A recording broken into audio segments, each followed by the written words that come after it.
Hey, Michael.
Hey, Eric.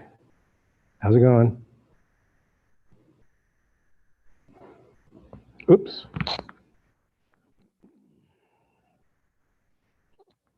Forgot to put these in my ears.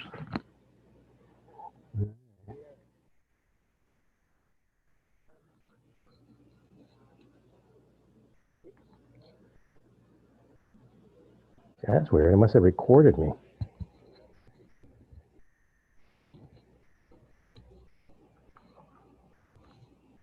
Eric, can you hear me?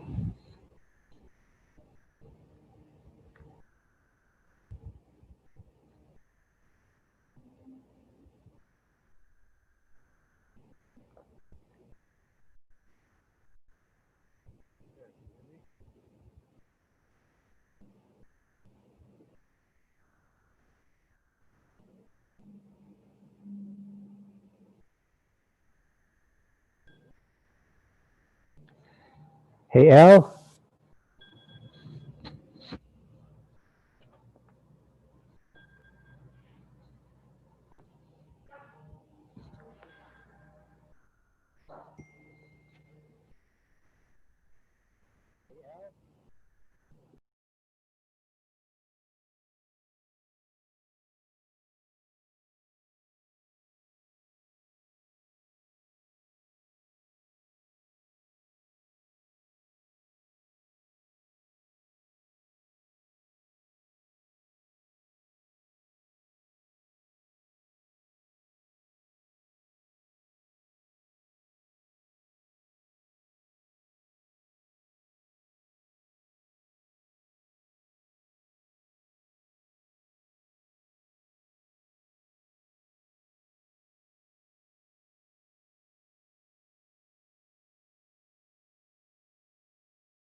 Hey guys.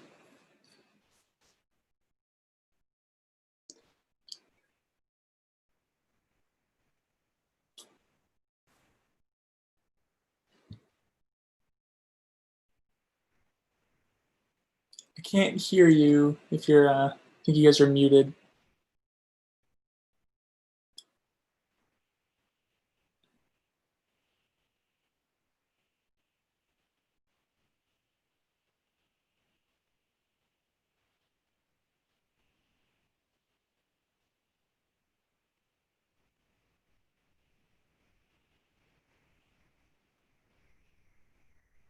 Hey Michael. I think you're actually muted right now, so I can't hear you. Can you read lips? Yep. No, there you go. Well, I can read lips if you if you're talking like you just were. I just wanted to check in, make sure everything's going. It looks like you're streaming already and you're recording. It's playing back again. Okay, what's happening is this.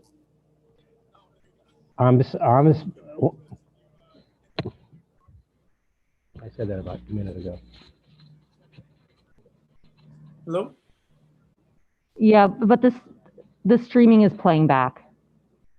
Streaming is playing back. Yeah, hold on a second. So that's what he's hearing. He's basically hearing himself twice because he's hearing. Oh, okay. So when you stream, it opens up a browser window. So whatever, like if it's Chrome or if it's Safari, open up whatever that is. I closed all of his browsers. Okay. Because that's when that playback should be that you're going to be hearing.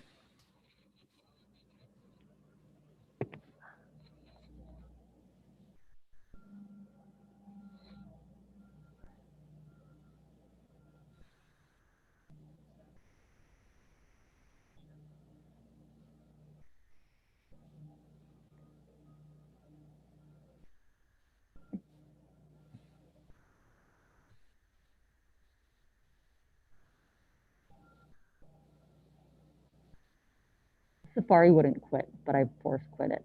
Okay, let me see. Check, check.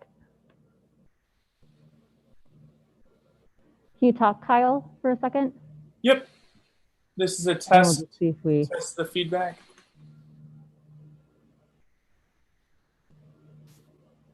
Okay, we should be good now. It's good now? Hey, Pin. You guys, you wanted to test your audio, correct? Yeah. Yeah? Yeah. You can do it right now if you want to. So let us share our screen just for a few seconds. Perfect. Michael, can you hear us twice right now, or you can only hear us once? I hear you once right now. Perfect. Awesome. Yeah, I just think that there was a browser in the background that was basically playing as well. Oh, okay.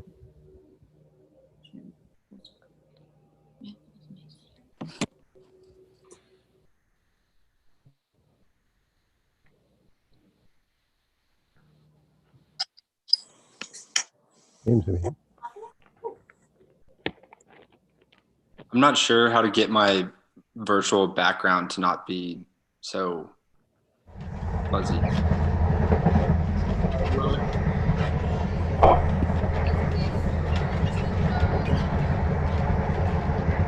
Yeah, Pin, from my computer, it sounds good. I'm hearing Can you guys hear the sound? Yep, Yeah. I could at least. Yeah, good. So we are gonna stop sharing. Thank you for the help. Yep. And then William, I think I've had a couple different people that this happens to. I think it's just the lighting or something that it's registering like parts of your face to be the background. Okay. I personally have no clue how to fix that. You know. Okay. Okay, here's another thing. That Levine guy is sending. No. It's, yeah, I guess. So Levine is going to send. Some, But Michael, if you have any questions, we sent an email with Forrest and my phone number. So if anything happens, feel free to shoot us a text or give us a call. Okay, what's your phone number so I don't open my email? Yep, 920 don't gonna send it. 840 840. 1007. Yeah, the only witness you need is somebody who doesn't have Plus an one, yeah. interest. And then I can give you Forrest's as well when you're ready. We're gonna do this. Okay, I'm ready. 330 330 283 Yeah. 283. 8611. Who's that? Who's that? That's Forrest, the other TA. Okay. Gonna send it. Oh, can you do another? A big one. Okay. He's gonna, it'll be emailed tomorrow. Perfect. Well, I'm going to hop off then just to make sure that everyone else is good to go. But if you have Okay. any, feel free to send us a text or give us a call. I will. Thanks, Kyle. All right. Have a good review, guys. Hey, Michael, Coy, Hi, Coy. I may have to leave a little early. They have scheduled me to start a class tonight. You can leave it open. Oh, boy. Yeah. I couldn't believe First assignment. First assignment, mandatory reviews. Yeah, but it's totally weird. But I may have to leave a little early. That's all. Okay. Well, as always, you'll be missed Yeah. by me. Thank you. Thank you. Very kind. Is everybody here? It looked like there is, well, the students are Hello, here. Eric. What's going on? Yeah, you know, we're sitting here in isolation, staring at each other. Alone together, as we say. Non sequitur. Or maybe not. Maybe not. Maybe not. Non So sequitur. what else?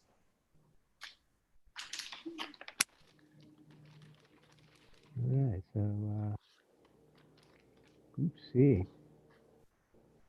Don Bates, Herwig, Lance isn't going to be here.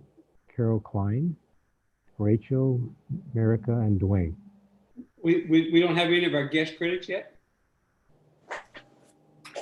Don is here. And We're early. This is the first time, and you Herwig? can't make excuses now about meetings and traffic, huh? Everybody is on time. What the hell's going on? early, I know. I know. This is Why are you sweating, Eric? You've been working out? I don't know. I don't know. Maybe you guys are making me nervous. Yeah, I think that's happening. yeah, that'd be a first. I wasn't working out.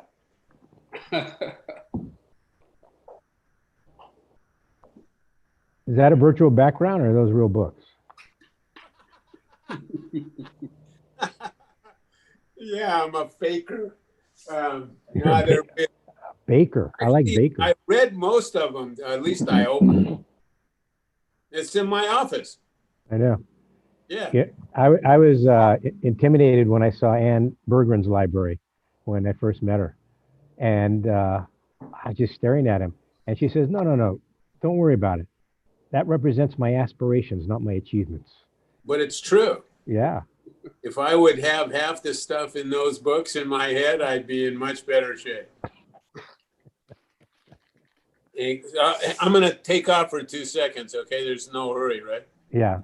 Okay, I'll be right back. All right. The problem is if you had everything in your head, you'd be so muscle bound that you couldn't do anything. Oh, I know. That's actually, I was thinking of that. Yeah, That's the big issue, you know. I know. there's something about I continue to buy books, I do too. and I can't stop buying them. and I figure, there's something about when you buy them, then it's over. You're fine. There's something what's in them. Mm. But I can't get rid of them anyway. I know. That's I got this cool book here. This you maybe already have it. No. No. Yeah. I gave it. I bought it a copy about 4 months ago, and then April saw it and she claimed it. And Yeah, you told me that happens quite a lot. yeah, it does. Won't come. When are you going to learn just about 2 copies? I know. You're a slow learner. You're a slow learner, my friend. I know. Oh well. Then I try to turn it into a gift, and she goes, "No, I stole this from you." Anyway, this just came today, so I'm So how is April? she's good. Good. She's good. She's also Zooming because now she's teaching at USC's, Right, I remember that. and it's yeah, we're all sort of getting used to it. But Mhm. anyways, yeah, she's good, healthy. I'm had a little bout with gastrointestinal for a couple of weeks. First time ever. And in assessing everything, I did CAT scans and all that, which is the first time I did a CAT scan, which is kind of cool. Yeah. They don't give you copies of that stuff. I asked them if I could have a copy of it, Mhm. CAT scans and all the blood tests. Anyways, what they told me from all of that stuff, everything is fine, except everything inside your body is just aging just like on the outside, And thanks for that. They always add that caveat, don't they? I know. Makes you I go know. really good. Well, that's As you get up and get into your walker. I know. But now I've shifted to a plant-based diet, as they say, just to go totally alkaline, Mm-hmm. keep the acid out of my system, Mm-hmm. and feel more energy actually. Well, great. So, Yeah. except I do still get a little bit. My willpower starts to go crazy when I'm sitting next to April and she's eating something like veal scallopini or something. Mm-hmm. Yeah. So, all right, so let's see. And maybe everybody's here. Is everybody here? Good. Yeah, Karel is here. Herwig, Dwayne, Don, Erica's almost here. Almost. You mean you can see her coming down the hall? No, Eric was here. I think he ran to the Oh, I restaurant. see Eric. Yeah. So, I guess everybody can hear. So why doesn't everybody unmute for so we can get ready? Dwayne, Herwig. There's Dwayne. All right. Hello, Dwayne. I'm unmuted. I just got a kid in school in the background. Okay. You need a guitar, man. You look like Yeah. Forgive me. I got an eye issue. I don't know what kind of shape I was in last time we talked, but no, and it's weird. It's like this. I feel like I'm in Blade Runner with the color of the sky, the color of light that's coming into my studio here. Yeah, it's crazy. Oh, It's pretty cute. very weird. Yeah, it's strange. Just like on Mars outside, it's red. It's white. Yeah, it's. You see those photographs of San Francisco? I did. It's unbelievable. This looks like Yeah. out of a crazy movie. It's it's scary times. Scary Yeah. times. Oh, thank you. So, Eric, are you back yet? No, it's not. Okay.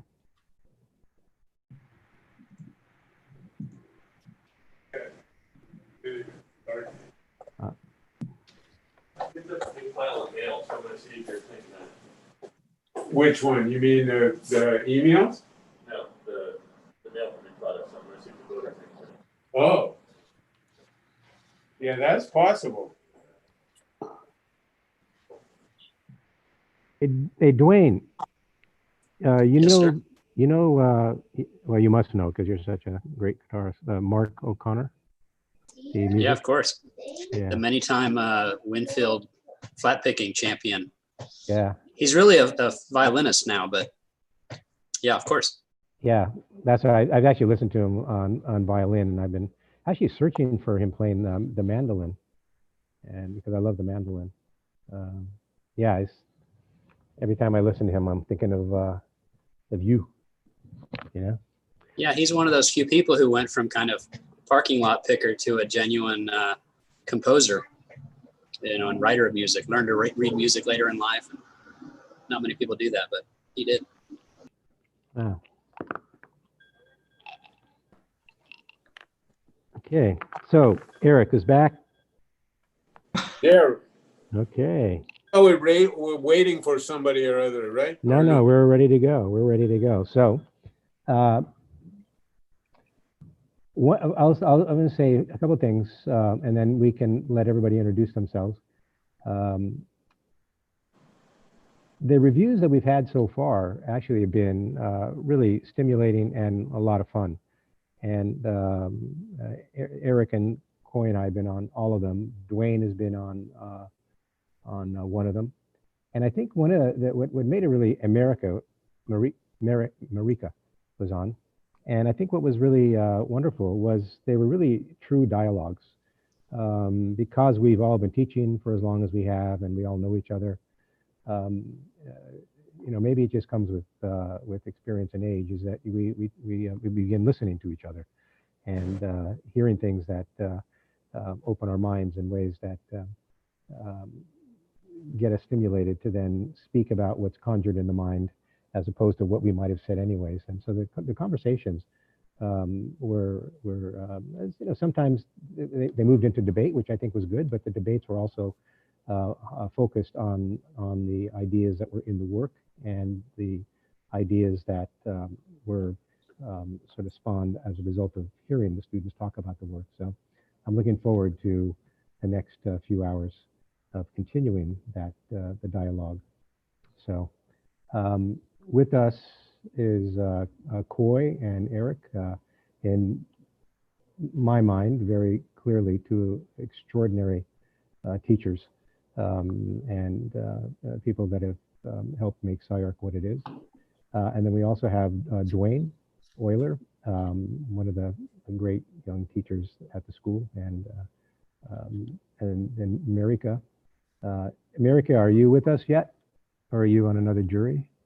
I guess if she's on another jury, she can't answer it. Nope, she's not with us yet. And then, so on the list we have Don Bates. Don. Hey, how are you? There you are. All right, Yeah. Cool. For everybody's benefit, why don't you just give us a little bit of a brief bio? Okay, I'm currently I'm the professor of architectural design at the University of Melbourne. So I'm coming through from Melbourne, and I'm the director of Lab Architecture Studio. We did a project called Federation Square here in Melbourne, and then a number of projects in the Middle East and China. We have an office in Shanghai. And I did my undergraduate at University of Houston and my graduate at Cranbrook Academy of Art with Libeskind, and then taught at the AA for about 8 years, and then had a school in France for 4 years. Yeah, I remember that. I remember you were also in orbit when all of what we used to refer to as the cranberries were hanging around. We're hanging around SCI-Arc, and holding court in the little diner next door, which was pretty great. So it's good. Welcome back. Good to see you. Karel, Klein, are you with us? I'm here. Do you need me to give a bio as well? Yeah, that'd be good. I'm teaching at SCI-Arc, and this is my 4th year at SCI-Arc. I'm also teaching a studio at Penn, and I often teach at Pratt every other semester. And I don't know, I am partner with David Rue and Rue Klein, and I've been teaching since 1997, I suppose, at Columbia, Pratt, Penn, NYU, and UCLA, and SCI-Arc. That's all you need to know, right? Yeah, that's right. Thank you. And then we got Herwig with us. That's right. And we all know Herwig, but you can say something, Eric. You can make some stuff up if you want. Right. You should let everybody know that you won the what was it? Triathlon. I did, yeah. The Pasadena triathlon. Yeah. Pretty amazing, actually. That was right before COVID hit. Like 1 week afterwards, it was all shut down. Jeez, and you trained for that for probably at least a year. For a long time. In my age group, though, not overall. So. Wow. You know, for me, being a triathlete would be running, falling down, and getting back up. You know, so that's how it works. So, and besides that, he's an exceptional architect and a teacher. So yeah, I've been teaching at SCI-Arc for a long time, and teach in Denmark and undergrad program, do applied studies. I'm the coordinator, and have an office called B+U together with Scott Yu. Yeah. In a nutshell. Yeah. And then we have our music maker, Dwayne Oyler. What do you feel like speaking about today, Dwayne? When I was 5 years old, I won a coloring competition sponsored by a local donut shop. And I got to say, I nailed it. That's pretty amazing. Can we see that? Can we see that, Dwayne? I nailed it for a 5-year-old. I'm not sure I'm comfortable showing it now. What did you draw? It was kind of a overly patriotic American theme involving flags, and I think it had something to do with the local celebration of like a kind of anniversary of our town. You know, I'm from a town that has a really interesting history where a gang rode into town and the townspeople found out they were coming and they killed them all in the streets. Were you a kid then? No, this is 1890s or something. Oh. Wow, tough town. Yeah. So every year the celebration involved the Oyler family playing bluegrass to the New Beginnings Festival. What's the town? Coffeyville, Kansas. Dwayne, when he first came to, I think it's when you first came to LA, you used to have whatever you call them, jam sessions with people at your house or your studio, playing bluegrass, I guess. You know, wish we could hear some of that even on Zoom. You know, maybe if these things start to get a little bit boring, you'll pick up the instrument or an intermission. You can be the intermission show. So, all right. Yeah, don't hold your breath on that. Enough about me. All right, so I think we're ready to go. William, are you set? Ready to go? Yeah. Can you hear me? Yeah, William Fraser. Okay. Share my screen. All right, so we have 45 minutes, and half that time will be presentation, and then the rest will be talking.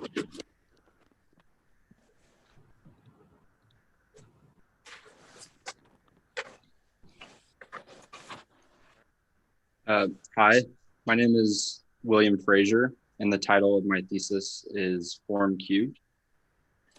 Form Cubed combines three formal concepts: place form, experiential form, and aggregate form as an approach to architectural design that enhances the experiential qualities of an environment while creating a balance between a new housing development and the existing neighborhood.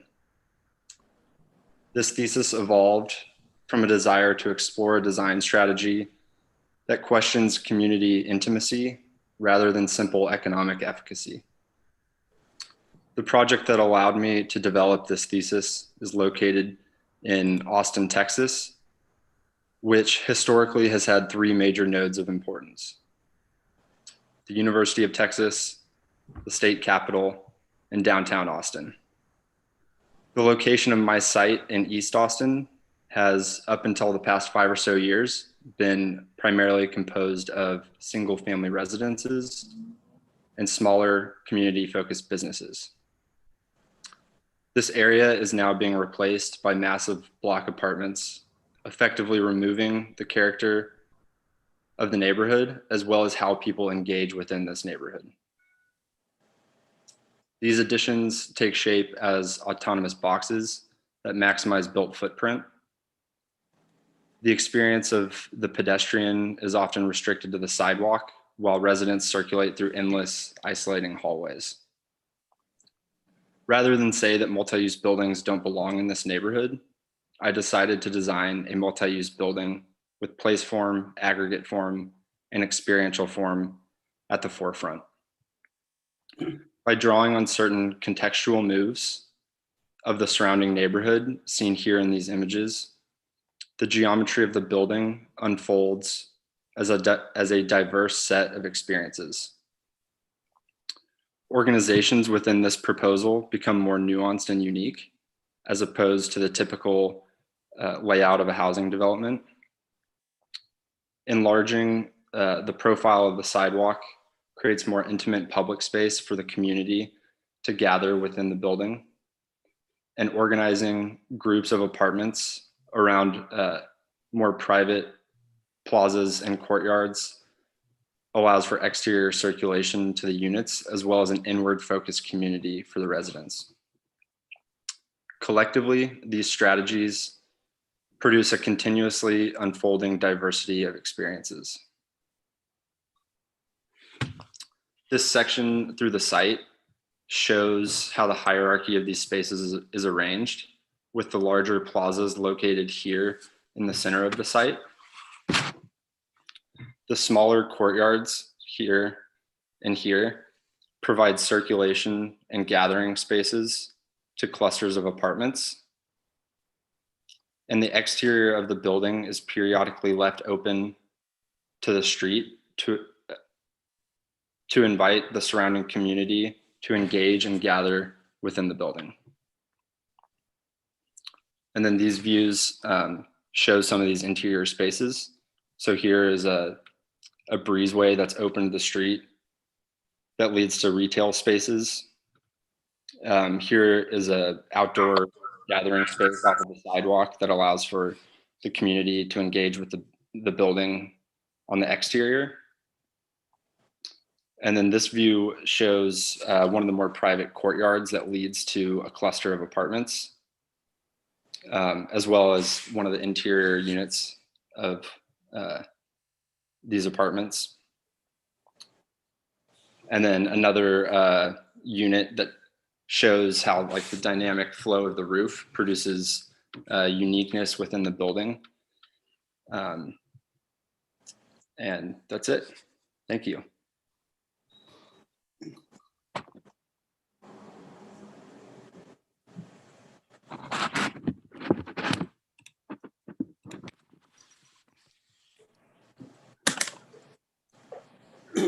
I don't think I can hear you, Michael.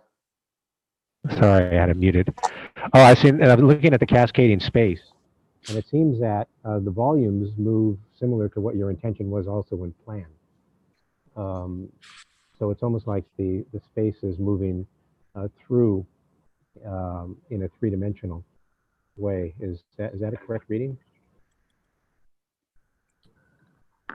Yeah, I mean, I guess the flow of the roof lends itself to like developing these interior spaces in a more unique way, as opposed to just stacking these units in there.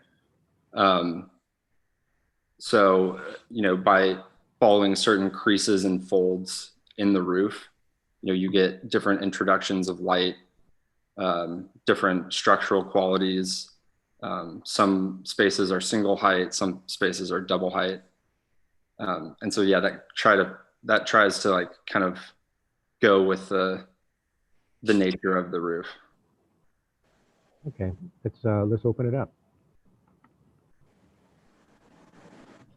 Wait, some of those, can you hear me, William? It's all right. Yes, I can. Yeah.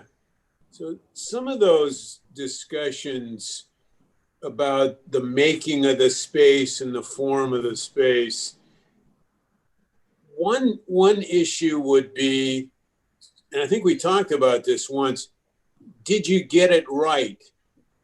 How do you know? Mhm. And it's not clear to me what the organizational options or strategies are. There are things you may like. I mean, you're talking about the nuances of the roof or the floor or double heights or association of lights in a space. But in an evaluative sense, if one could understand not only what you did, but what you threw out and why you did that, it would be easier to understand in what way we could evaluate this to say you got it right, you got it wrong, it's successful. There's no furniture in these, or I guess there's a little bit. So we don't really understand. We understand a conventional unit. We understand the convention of being unconventional in a unit. But I don't think we really understand the difference between the two. So if this is a unit and it's not convention, and there's another unit which is convention, and you move from one to the other, it's not so much because the collection of people that's surrounding you at the moment would probably and predictably and maybe reasonably be more sympathetic to your position than the other position. Why should they be? I mean, if I moved one of those beams or I moved one of those walls, would you quit?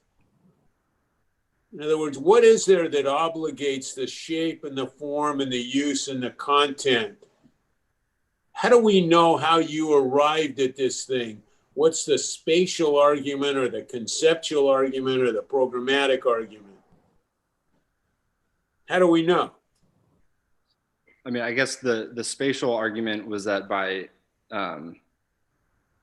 having this dynamic and aggregated form, it kind of avoids monotony and creates a diverse set of experiences for both the public and the people that are living in the space. So these spaces that I've shown are just examples of, the different types of interior spaces that you could get within this area that kind of speak back to this, the center of the site rather than everyone just,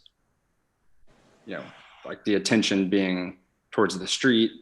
And so, the intention was to create a more like community-based housing situation. Well, that's a different issue. I think we'll probably get to that. And the interrelationship of unit to unit or people within the unit or people from different units, which is one question. How that actually is managed in specific organizational terms isn't clear. If you want to talk about that one, I don't think we answered the first one really. But then there's also the question of the relationship to the community. And again, I think your position, which is a recognizable position, is that the interrelationship between the inhabitants of the unit and other inhabitants of other units and the people in the units and the community, and the more interrelationship, the stronger is the project. Anybody who has COVID might disagree with that. Anybody who is monastic might disagree with that. And I think there's a kind of presumed series of virtues, and you repeat them. I think they need to be scrutinized. Community in or out, yes or no? Why? Always, sometimes for some people, not for other people, unit to unit. Continuity of community is good. Sometimes it's good, sometimes it isn't. And I think the argument that the building gains by irregular configurations or what you call diversity, I think, of space is okay. What is that? How do you make that? How come the floor isn't bent? How come the roof is bent? How do you know what to do? I mean, how should we evaluate these decisions in a more hard-headed way? I guess what I'm saying is you're justifying your decisions with a series of general conceptual principles rather than associating your decisions with specific conceptual decisions. Mm-hmm. The roof up here, it's down here. So if I say the roof is okay, just flip it. I want it up over there and down over there. Does that matter? No, I mean, it doesn't necessarily matter in every instance. To some degree, there's a certain amount of subjectivity in some of these design decisions, but what it ultimately leads to is a different organizational strategy than the typical housing development that I'm bringing into question. Yeah. But we know that. We know that. And I think given the context of where you're working and what you're advocating, it would be unlikely, never mind astonishing, if you made the opposite argument, which is that the more conventional stuff that we're familiar with would have a value. So the fact that you don't value that and you value this, I think, is built into this equation in this forum. I'm just asking for the specifics of that, because probably no one would disagree with the general premise. When you're departing from something which is known or recognizable or predictable to something which is less, I'm just trying to find out how you defined, other than that you're different. So you're different. And difference is ipso facto an asset, or how you're different. In other words, if you say the conventional units are lousy, could somebody come along and say the unconventional units are also lousy? Or are they just good because they're unconventional? Well, I mean, I would argue that it's a more, engaging experience because you're not getting the repetitive nature. So someone might consider them lousy, but the argument that it's producing a diversity and in the range of experience within the building. I mean, that's kind of the argument that I'm after. But is it what you're calling diversity? Is it from the bathroom to the kitchen? If there are such rooms, you didn't explain that, or is it? No, or is it from your unit to the next unit? In which case, you could imagine very different typologies, because there is a kind of consistency to your design choices. But within your frame of reference, there's some consistency from unit to unit. So I'm asking, if the diversity argument holds, then is it conceivable you're not anywhere near diverse enough? And that there ought to be real conceptual choices. I want the community, I don't. I want a more recognizable unit form, I can't stand it. I want a more recognizable kitchen and a cockamamie bedroom or something. In other words, when you're talking about difference and change, at what scale do they exist? Now, this is a way to think about it. Mm-hmm. Yeah, I like Eric's comments. Maybe I'll come at it from a slightly different direction. What's most striking about the section and the plans is an issue that often comes up in housing development, which is the recognition of individual units. Do you recognize those or do you not? And in yours, clearly the case is you do not recognize the individual units. If you look at maybe if you studied the plan closely, you would, but looking at the section, we could be looking at one very large house with a semi-open thing in the middle, only indicated by the fact that there's a tree because there's a roof over it. And if you look at the plan, at least the roof plan, similar kind of thing. And the roofs don't correspond necessarily with the walls below them. And I think if you, in a way, that's what makes the images really powerful and the section powerful, is that at any given moment, you don't know if you're looking from inside someone's unit across to 10 others, or if this is all contained within an individual courtyard.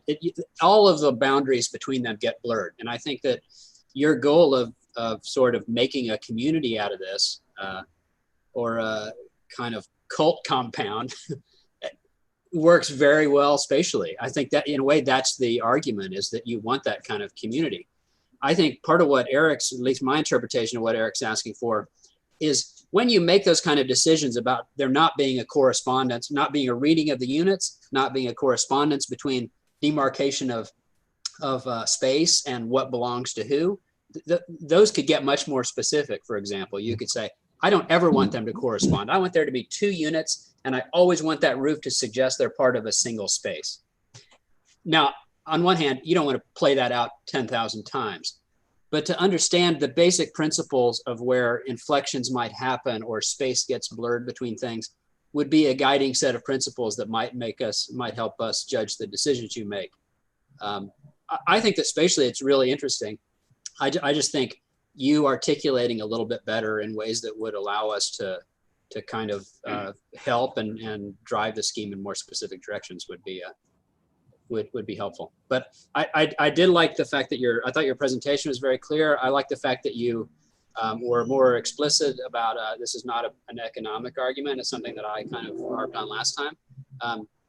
I think that what this seems to be is more a kind of call to developers to open their eyes to other possibilities, despite the issues that they're going to have to overcome economically. But I like the fact that you said that explicitly. Yeah, I think it would help maybe beyond the images that you have to maybe also have like some sort of a narrative of how people actually are using these spaces, and I think if it matters also how if there's boundaries, which we can see in there, there's some doors and windows, etc. It's like what are they actually doing? So if you're changing the kind of like meaning of them, so they are no longer a separation between spaces, but they become something else, I think that needs to be a lot more teased out. I mean, I also thought like the roof it seems to be when you have the model picture or the 3D overview in the very beginning, it looks really a compelling object as well, this thing here on the right. And so I would think that the roof does a lot more than just basically covering the spaces or framing some sort of a courtyard. It could get thicker, reach the ground. This was talked about. Could be moved up upon, etc. So I mean, so if you're talking about like the frustration with the sidewalk being the only public space that people can engage, and there's obviously 2 kinds of population: there's the people outside that move around and the people living actually in the unit. But if you're providing some sort of an access, then I think these kind of stairs that you're showing here on the left, maybe that's an element that's connecting everything, and it kind of has some sort of an ID or color or material to it, but you don't really show any kind of access up to the roof or engaging with that in any kind of other way. We always see it as a ceiling above you. So I think if that becomes a more independent kind of element, the same with the ground, and then the units are kind of like detached from the roof, which is why it starts looking very much like you're creating very much barriers like walls, and so the way how these things are hitting and meeting, the fact that it looks like all built in rather than somewhat loose, I think that's the kind of that speaks a lot about the boundaries and about how you're changing the kind of usage of certain conventional architectural elements into something else. And I think that's something else. It would benefit from either a description or maybe kind of like pulling out a chunk and looking at that and saying, here, this is the element what it usually is being used for, to create a wall with windows in it.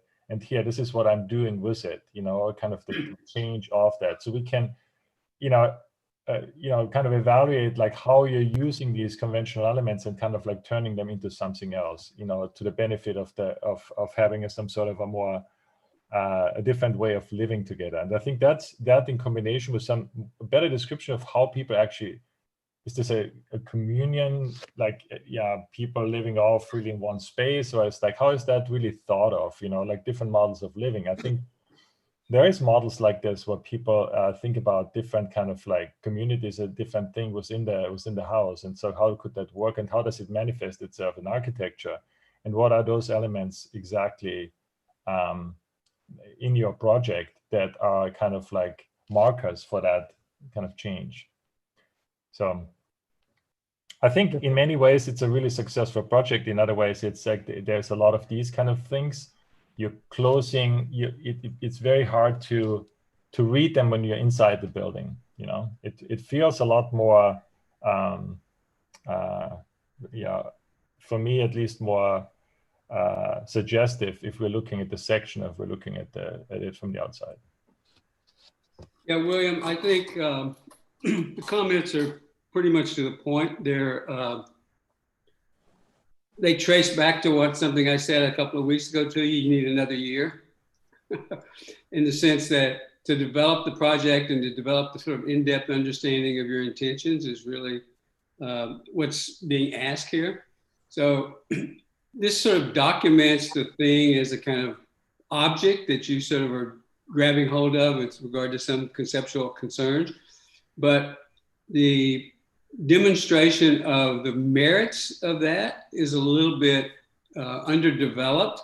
So if you just take something like the lighting in the roof, which I think is a central part of the project, your views show interior spaces, some exterior spaces, some elevations with fenestration, but they don't take that issue of the lighting and how you're delivering really different qualities within the space that basically have behavioral implications in the sense of the kind of diversity, dark spaces, semi-dark spaces, patterned light, etc. So it's that finer grain calibration of all these issues. You could take the one that Herwig just mentioned, you know, the circulation, the staircases. That could be another one. How do the staircases, besides just being staircases, how do they actually begin to function with regard to providing some sense of privacy, some sense of semi-public space, some sense of connectivity, some sense of perhaps performance opportunities, et cetera. So it's that sort of differentiation beyond the broad aspects of differentiation and diversities you provided, which is really, needs to be done to really be more convincing right now in that sense. If I could make a brief comment, I don't know how much time is left. We got about 15 minutes. Okay. I think I wanted to make a comment about the relationship with between your kind of presentation or representation and the thesis, the description of your thesis. Perhaps even, maybe it could be even called a thesis statement, although I actually am curious whether there is a thesis statement kind of constructed somewhere. But you talked, and I realize I'm coming in at the end. There are jurors here that have had conversations with you over time, and so there may have been conversations that have been had, plans or sections that have been described previous to today that I just don't see. But I think I wish that the presentation and the representation were more evidence of a kind of, the kind of work through the thesis. So when you talk about, you know, you had kind of provocative language in the beginning of your presentation. You talk about site space and something like cumulative space and something like experiential space. I might have gotten them wrong. But I kind of wish that there was a kind of document that kind of proved what you were talking about or described what you were talking about so that I could actually engage it, right? So I could actually I either comment on its success or lack of success or things like that. So for instance, when Dwayne is talking about whether or not in this section you can recognize units, it may be difficult because this is only one section that you have through the building. To some degree, my favorite image is, well, not to some degree, my favorite image is the model image But it's because you can see the kind of diversity perhaps that you're talking about, or at least the suggestion. Oh, and it wasn't space, you said form. You said site form, cumulative form, and experiential form. So I was actually curious whether those behaved different formally, those three things that you talked about. And I wasn't sure whether they were going to be something that anticipated scale differences formally, that anticipated things that you as the experiencer didn't engage because something else engaged that, the site engaged that. So I kind of wish that I wish that your presentation and the kind of deliverables that you made for yourself engaged the language that you used, engaged if the language is your thesis statement in a sense, you know what I mean? So, but I guess I wish there was more sections, there were more plans so that you can engage, so that perhaps that would get closer to identifying these things that you're talking about. And I don't necessarily want to say, hey, can you tell me more about these three forms? Because it's, it's the final, right? And so those kinds of comments are about how you might develop those three things rather than evidencing their development in the presentation today. So it's difficult for me to kind of, I want to talk about those things, but it's just difficult too. And so I think, so I just wanted to make comments about the relationship between what you show and the kind of thesis statement that you develop, or what you say in a sense. Yeah. Let me add another critical aspect to this. It has to do with, and I've already said something about this to you, William, the interrelationship, and you forgive the term jargon, to the relationship between the jargon or the vocabulary and what's actually done. Because what you're offering us, as we've established, is an exception to the rule, and we're discarding the exception with a synonym, convention, standard, and we're offering an alternative to that. But if you actually interrogate the conception of different or diverse, and the project for me is nowhere near extreme enough. So you haven't really, what does diverse mean? I mean, if you open up a book, is every page a different size, a different color? Is every letter of type a different form, a different script?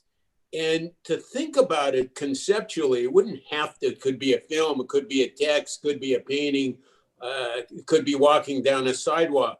And the question in that sense is, have you even begun to take apart the convention that you don't much care for? Have you? So the form language, for instance, of the roof, I think we could argue, is the same as the form language from the wall, of the walls. So the way you make walls in plan is the way you make roofs in section. That's how you do it. Is that diverse, or is that a book with the same pages? And so the question for you is, did you take it far enough? And if you did, then you decided on some kind of limiting factor on how different is difference. What's difference? And there's a lot of conceptual discussion about that. And again, I think you're working your way through this by saying you're an exception to the rule. We don't like the rule, and they build block houses and they're boring, and here's conventional units and they're all lined up and all of that. And therefore, I'm gonna do what? And as soon as you break a line or bend a line or fracture a line, or there's no you haven't microwaved any lines, the question to me, which is probably belongs to this discussion in a broader sense, is how different is different. There's a playwright that I looked at a little bit. You might check it out. At the end of the 19th century, he made some books. His name's Jarry, Jarry, French guy. And you can look at some of his printed work, which seems to be a facsimile for what I'm talking about. And he made a comment that you haven't destroyed everything until you've destroyed the ruins. You haven't destroyed everything until you destroyed the ruins. So I think my postulate would be you haven't destroyed the ruins yet. And you have to decide whether that's Jaret's goal. Is it your goal? Could I ask, I just need to understand a few things first. Can you go back to the very beginning? You talked about the three forms. Can you say it again, what the three forms are? Yeah, they were place form, aggregate form, and experiential. Okay, so it seems to me going forward that definitely the aggregate form appears in the sort of formal disposition of the project, but I don't really, I mean, other than you telling us what it does on the site, I don't see how it really, I don't understand where site form comes into that.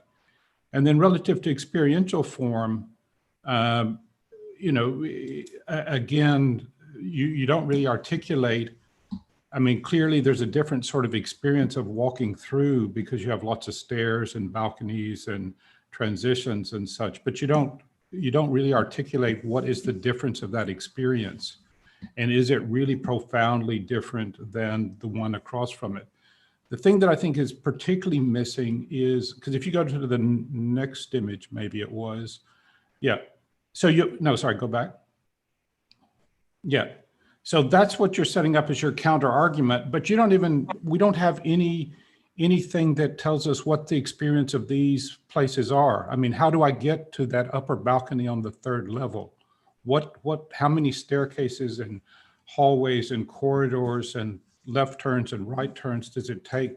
Even though the building looks, quote, conventional, what is the spatial experience of that? We don't see that as a comparative. So there's no real comparisons being provided in your thesis, because we don't have a section through these buildings to compare to your section. We don't have the plan of these buildings to compare to your plans. And in fact, I don't even remember that you had any floor plans per se. Do you? No, there were no floor plans to this. Okay, so that makes it impossible. I mean, I think this goes back to when Eric was speaking at the beginning. You know, when you talk about difference and variety, are we still dealing with the convention of this is an entrance, this is the living area, this is where we cook the food, this is where we have a bathroom, this is where we sleep, this is where we watch TV, you know, and if we compare it to those conventional buildings that you were showing, are your apartments or residences, are they 800 square feet? Are they 1,200 square feet? Are they 2,000 square feet? Are they 5,000 square feet? You know, you can make something really different if you happen to have 5,000 square feet, but you're comparing it against something that has 1,500 square feet. So, you know, again, there's no comparative condition. And so I don't know if you know, it seems that everything, you're trying to state a position of difference based purely on sections, but even the sections stop at the footpath. So I don't see what's happening across the street. I don't know if that's the one-story kind of quasi-suburban context, or if on the other side of the street, it's the 7-story residential multi-story building or not. So again, in terms of giving some definition of this site form, none of the drawings actually do that. So it just seems to me that there's a really, I mean, it probably goes to what Karel was talking about, that as a thesis, it's much more just a project than a thesis, because it doesn't really set up all of its questions and then what its calculated responses to those questions are. Rather, it's a project that says, I'm going to do a thing that's not like what's around it. So it's, you know, the very fact that we don't have plans to look at where we could actually gauge, you know, are they different from the conventional just because they have different angles. They're not rectangular. The walls and the plan are not laid out in a in a kind of orthogonal alignment.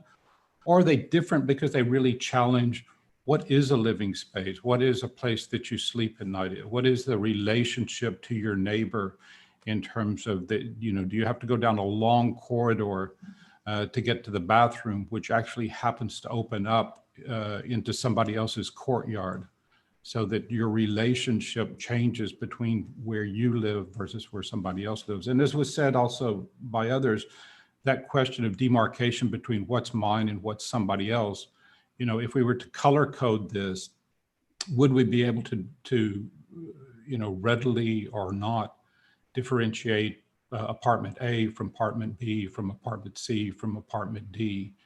And to what degree do they use that central space as the sort of communal condition or not, in that sense of it? So I don't know, I just find that in trying to set up the debate between a convention and what you've done, there's not enough in the drawings to be able to make that comparison, other than to say it just doesn't look like the other thing. But it, from a thesis point of view, I would have expected much more articulation of that argument and a kind of specificity of difference, as opposed to just a kind of generic difference.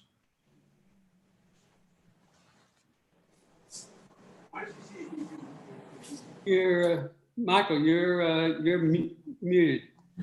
All right. Will, you have any final thoughts? No, I really appreciate all the comments. I think there are a lot of great comments that I could use to think about this project a little bit more in the future. And yeah, I want to thank Koi for helping me this summer. And yeah, thanks everyone. Okay. Well done, Will. Will. Congrats. Yeah, well done. But I think, Will, all the things that were said, it's interesting. All the things that were said, I think were evidence of what's latent in your project. And I think what your intuition is, which I think is highly developed, but everybody's more or less saying the same thing, that you need to, I think Koi is right. It would take quite a bit of time to keep working on this thing in order to sort of visually articulate all of the different arguments that you're making, which I can see in the project, but need to be articulated. But anyways, excellent work, and thank you so much. And let's move on to the next. Nice person. job. Okay. SHENGXING, are you ready to go? Okay.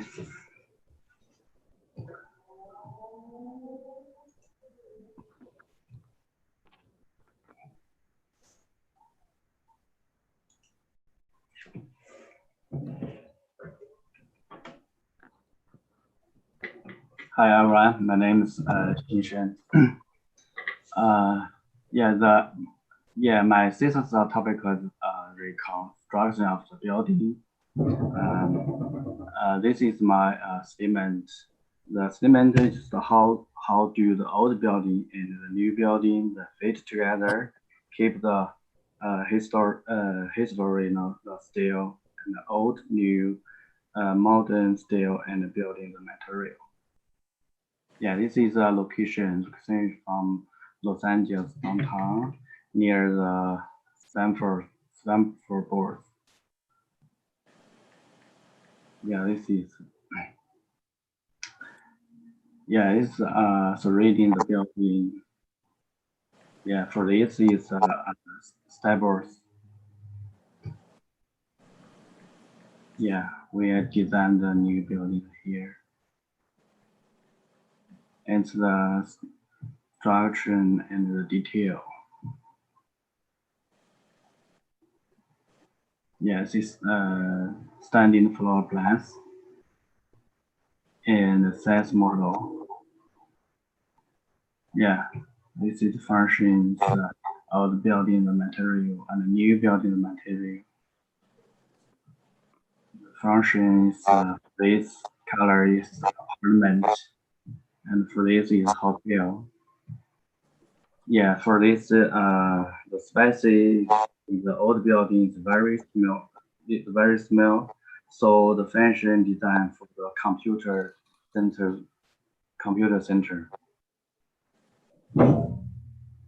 Yeah, let's show that.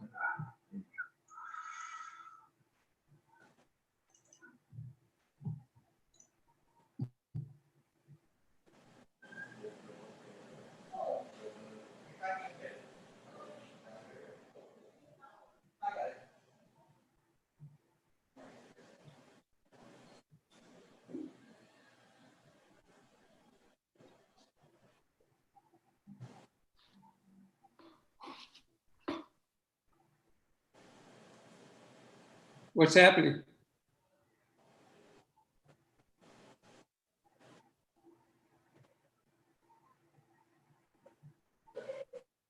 Mike, Can there King?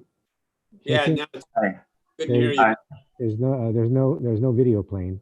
There's no There's video. no video? No video. Oh, let me check. Sorry.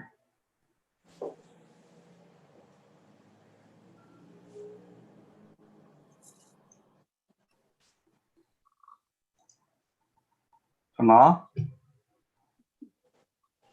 No. No. It's not playing. We can see. Okay, let me check.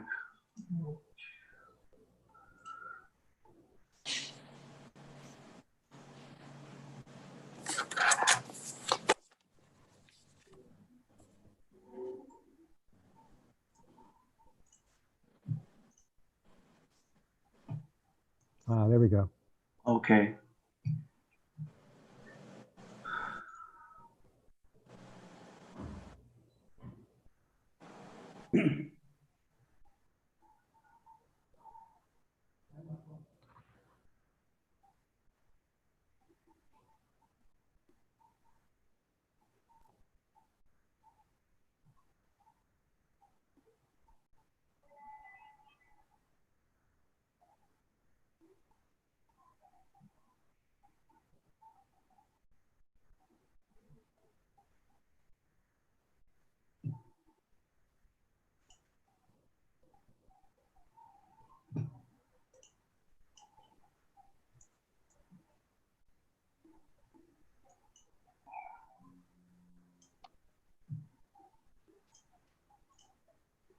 Sorry.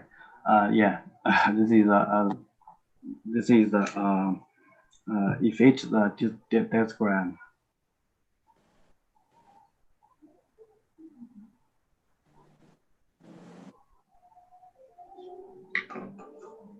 Yes, it design the detail.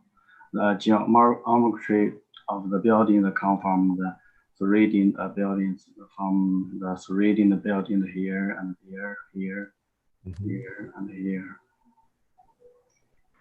Yeah, about the facade detail. So I find the how to control the relationship between light and shadow to make the space more colorful and interesting. Yeah, this is facade detail. Yeah, for the facade detail, the can to rotation angle and move by the size. For this, can to move here. Yeah, I share the video.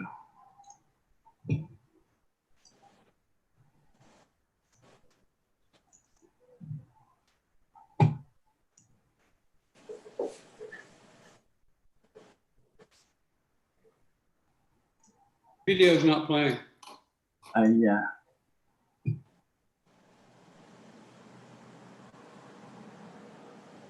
Yeah, this is the facade video.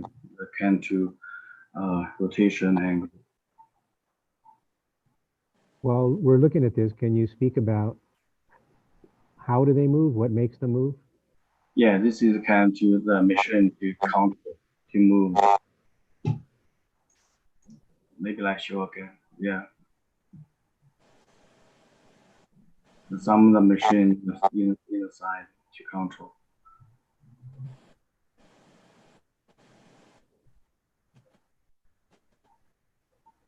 And is this for privacy as well as, let's say, solar control? Yeah, the machine to control in the living room. Maybe put it here, kind of control. Yeah.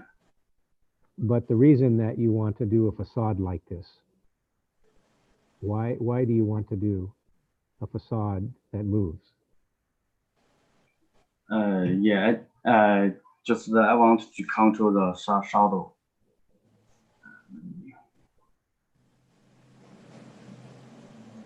Is it all housing? What's in the building? Yeah, so one more. All housing? Yeah, this is the model is from the facade and for in the inside the detail. Let me check. All right.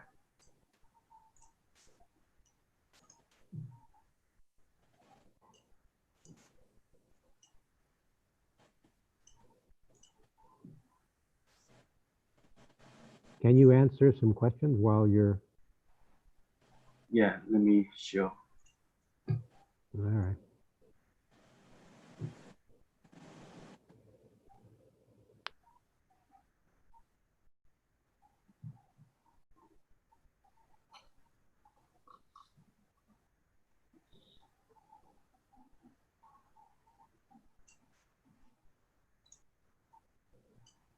Yeah, some of the control is inside to control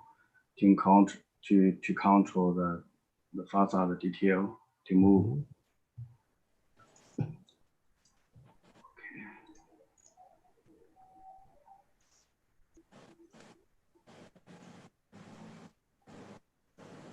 Do you have more to show us? Yeah, yes. Sorry. Let me check.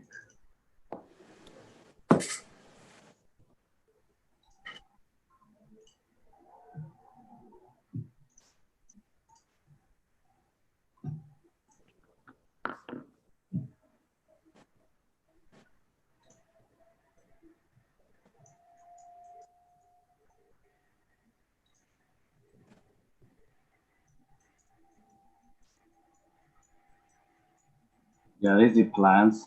It's a 1 to the 11 standard floor plans. This plan is old building plans. So the space in the old building is very small. So the functions designed for the computer center. The 1 to 11 is computer center, and the 11 to 29, the standing floor, is new building floor.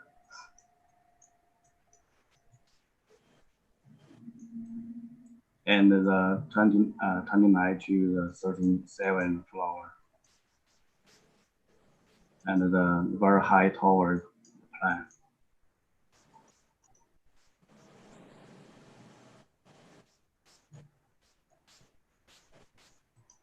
Yeah, this is its session.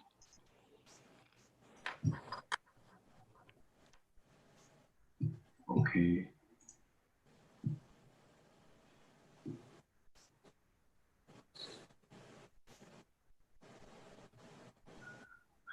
Yeah, this is from the light left and black fine.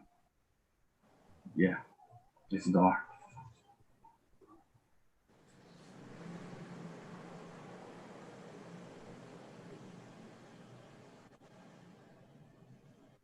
Is that all of your? Yeah, it's all. Okay, so you ready to open it up for discussion?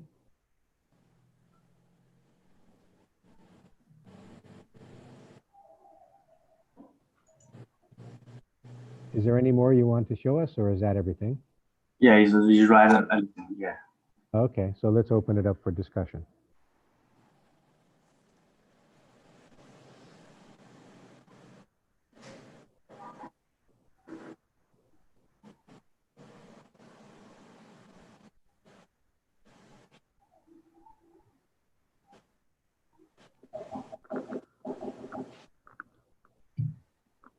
maybe you can begin, SHENGXING. Why do you want to do this type of project? You have an old building and you're adding a new building.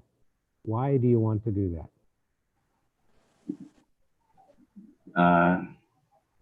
Yeah, just yeah. So one day I just want to control the shadow. So just I found the idea to move the far side from the detail, can do the control the shadow to control the shadow. Okay, but you could do that in a different building if you wanted. So you're interested in how to change the quality of the light that goes inside the building? Is that what your main interest is? Yeah, I think it's to control the shadow is very interesting. So yeah, so yeah, to control the shadow. So I think it's interesting. So I just make the detail to control. Yeah, that, Why, it is. why it is don't very you say interesting. that? Yeah, it is very interesting. But then the question is, why don't you show? Why didn't you do more studies about the changing quality of light? Yeah. And then the architecture and the technology that allow you to do that.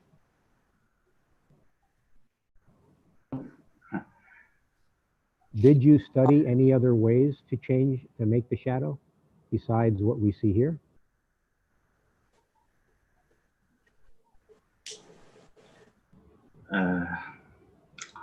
How to describe?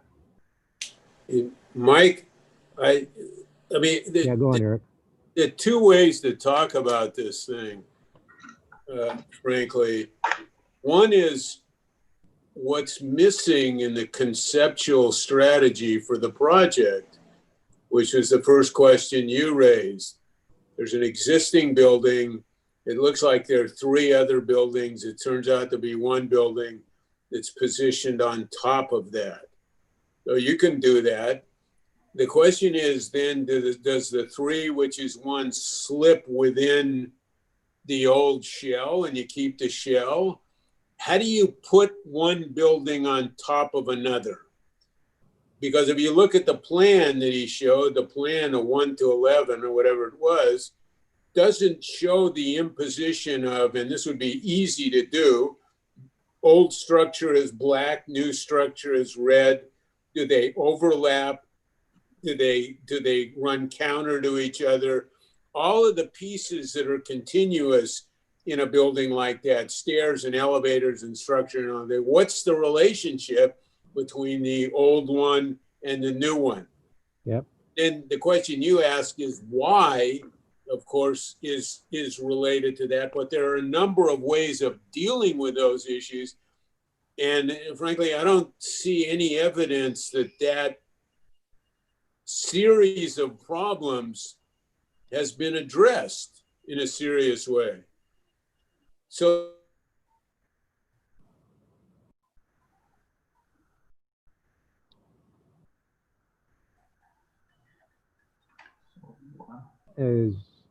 Okay. Did you stop talking, Eric? I think he's frozen. Yeah, he's frozen. Yeah. Okay. I didn't. Sorry. That's what I was. okay. So did we talk about why the first decisions they were made and there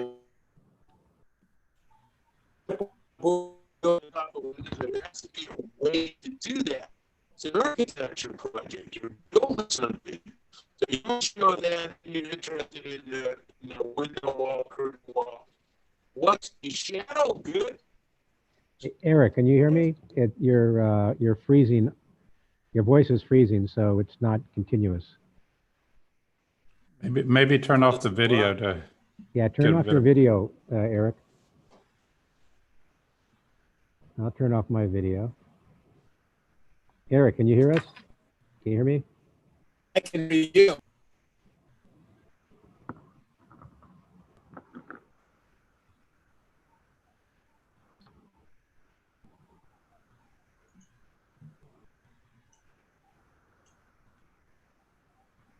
Okay. Who is not frozen? Don, are you frozen? You're not frozen. Yeah, no, are you? no, I'm not frozen. Yeah, look, I mean, this would have maybe what some of what Eric was asking. Your thesis, you started off and you talked about restoration or heritage buildings as if that's what the project was about. But it's clear that that's not at all what the project's about. The project has nothing to do with the heritage building, because you don't really go into any consideration of it. I mean, you show photographs of it. But as Eric was saying, you know, if you're going to put a giant set of apartments on top of this, there's going to be a huge structural implication of how to support all that, but it doesn't come out in the plans. And then you said that really what you were interested in was the shadows and how to control the light, which, you know, is a completely different project. So I think at the very least, you need to rewrite the start of this to be what it's really about. But the thing that becomes problematic for me is that as much as there's a kind of interest in this sort of movable panel system, the question of what kind of light it's controlling is completely devoid of its circumstance. That is to say, first of all, none of your plans even suggest which way is north or south, where is the sun. The fact that you use exactly the same system on all four sides means you don't really appreciate the difference of what you're controlling, because the sun just doesn't operate that way. So, you know, again, you've done what every modernist architect has done for the last 80 years, which is assume that one system suits all circumstances, when from an environmental and orientation point of view is absolutely not the case. So to go to the extreme of a very complicated mechanical system to control the light, as opposed to just pulling some blinds or some drapes across, you know, it just seems to be without any understanding of the circumstance. So for me, it's a very confused thesis that really has fixated on these movable panels, you know, which they look okay. But again, as was being asked, how many iterations of it did you do? Are there other ways you could have achieved the same thing? Are there ways to have more control? Because in a certain way, with the panels you have, it's never more than 50% closed. So if it's facing west in the late afternoon when it really heats up, you're only ever going to be able to close off 50% of it unless you have another system of blinds or screens of some kind. So again, I'm not really clear what it is as a project.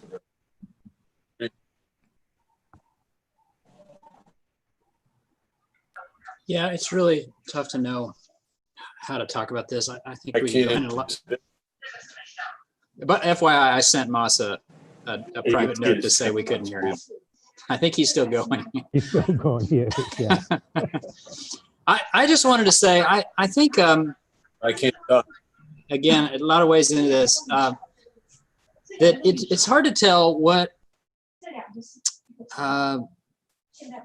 you know, in a lot of cases, what we would try to do is determine what kind of architect do you want to be, and try to talk about that particular issue. And in this case, it almost seems like, sorry, rather than you really focusing on a particular element enough for us to know what kind of architect you want to be, you've got your hands in a lot of things. The historic issue of the building, the facade, light and environmental issues, the relationship to existing buildings. And none of those are, you don't dive into those deep enough for us to know for certain this is really what he's interested in. You know, the shadows seems as interesting as the technicalities of the louver system, or the idea of the integration into the existing building. But you've got to prove to us that those are the things you're indeed interested in.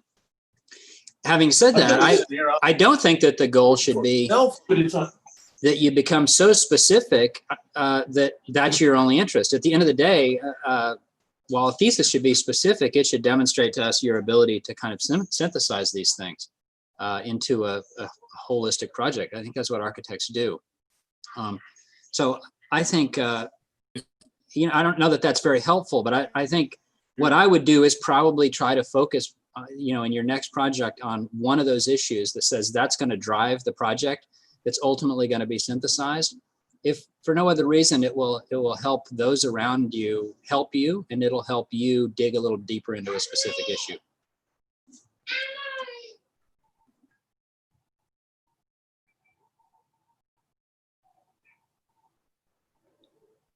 I can make some comments, although I have a feeling to somewhat repeat like I can do it or I can't.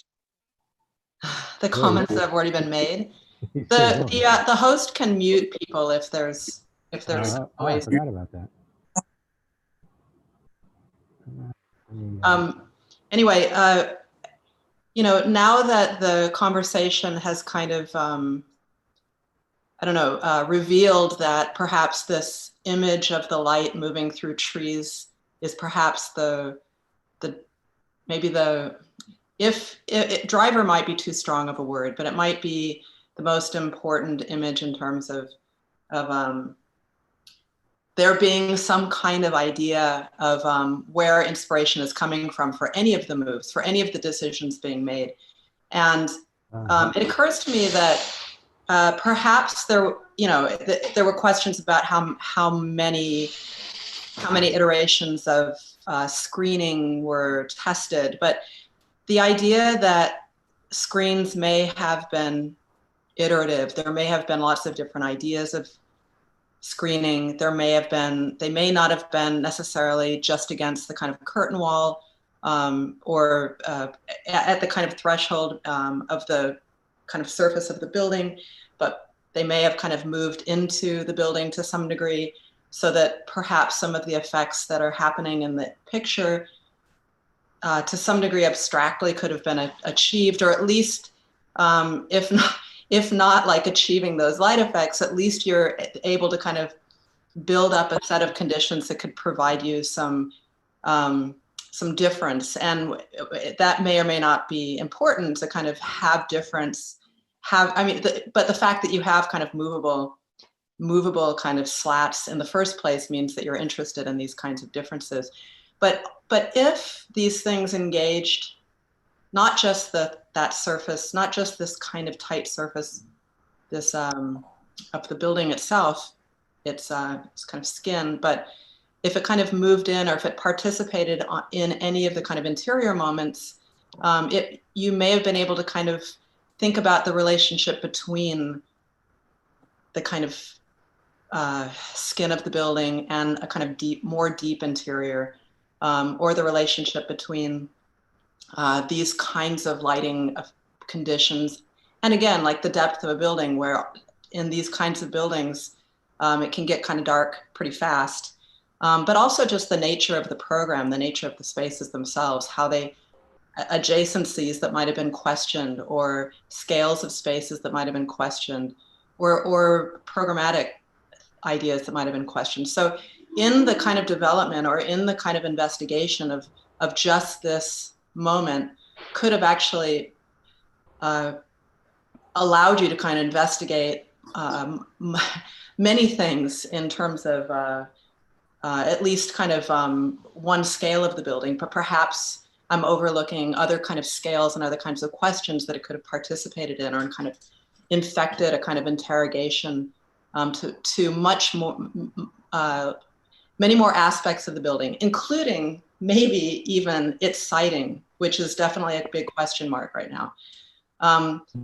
So again, the comments are similar. It's kind of questioning the questions that you asked yourself, but it's also just trying to point out that even in this just kind of one moment, it could have unfolded itself into a much larger investigation with many different kinds of consequences to the design project. Yeah, maybe one thing that the project could have been about, is about thickness. And I mean, it's kind of what's suggested in this one image is like, it's not just about color and light and what the effect is on an interior, but how that can actually be maybe occupiable, have multiple layers, change around the building. And it could have really shaped this whole project in a very, very different way. You know, like it could like almost like a thick bark around the building that kind of like changes its character, its behavior, its performance, its way, what it looks like, etc. I think that you could have a real thesis around this. You know, it's not just the technicality of how do you produce certain light effects through luvas, but also kind of like what poché or thickness can do. It can be a fat wall that's just insulated and deep and dark, or it could be perforated or like broken up and made out of different materials, etc. I just could imagine something like this could have become a driver for something fairly conventional of a massing of a project. However, I do think you do have, if you, as soon as you put like a high rise on top of an historic building, you have to kind of, you know, this is being done all the time, done usually pretty poorly, but what needs to happen to the building down below it is being completely gutted in order for that tower to be on top of it, because nothing will work in there, not the structure, not the circulation. So the only thing they keep really is the facade. So again, that's something I would look at that as an opportunity, what happens to the space down below, and even have it rendered as like there's no floors and in your videos and no walls in there. So maybe this becomes like a very different type of space. And I mean, I think each one of those interventions really, they have some serious consequences in each one of them. Could there be a potential also for a thesis though, you know, but I think those are very two different topics. I personally think that the idea of this kind of thick layer that has a changing behavior or like changing atmospheres around the building, I think this could be really great, especially in the connection with housing and how it could break up as a fairly conventional model. But I mean, this is all interpreting things into your project from an image, you know. So it's, but you know, maybe as you move forward, that's really something that I think you must take seriously, you know, to take these issues on really much more deeply rather than superficially. I think it's actually okay to have conversations among ourselves that go beyond the thesis. Well, I think that Michael, if I could jump in, sure. I feel pretty much as a failure as a thesis advisor here on this project.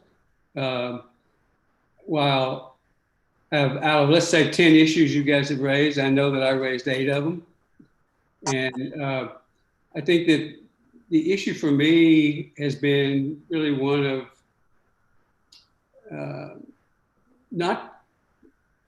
communication took place, but I felt like I was never able to actually make an effective impact on the direction of the project. And I think that that's, to me, that's really an issue, not so much exclusively between me and SHENGXING, which I am an apology to him for my own failures here. But I think that it's something that the school has to recognize as an issue, that there really is, in many cases, there's some real difficulty with communication with some of our students that prevents us from perhaps being as useful to them as we would all really want to be. And certainly that was the case here. It was my failure, yeah. So, but I just wanted to really acknowledge that and bring it up as an issue, because I think the school has to accept responsibility when we accept these students from around the world, that there are issues that really go far beyond the architectural issues involved in terms of just being effective partners with these students and helping them be productive in their own lives. So again, this is my failure as much as it is SHENGXING.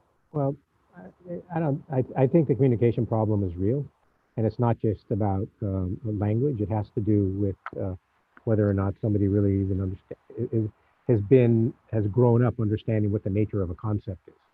And there's a lot of students that don't. So I think we've all been teaching long enough to not put it on you, Coy, or any teacher to say that you failed. I think what I've what's interesting about the conversation here is all of the ways that you could take something as simple as the pronunciation of the word light and use that to work for months to generate not only basically be the basis of a thesis. I think he doesn't really understand that, but there's been a lot of recommendations on all of your part on all of the ways light could actually generate not only form, but the spaces within a building and the experience.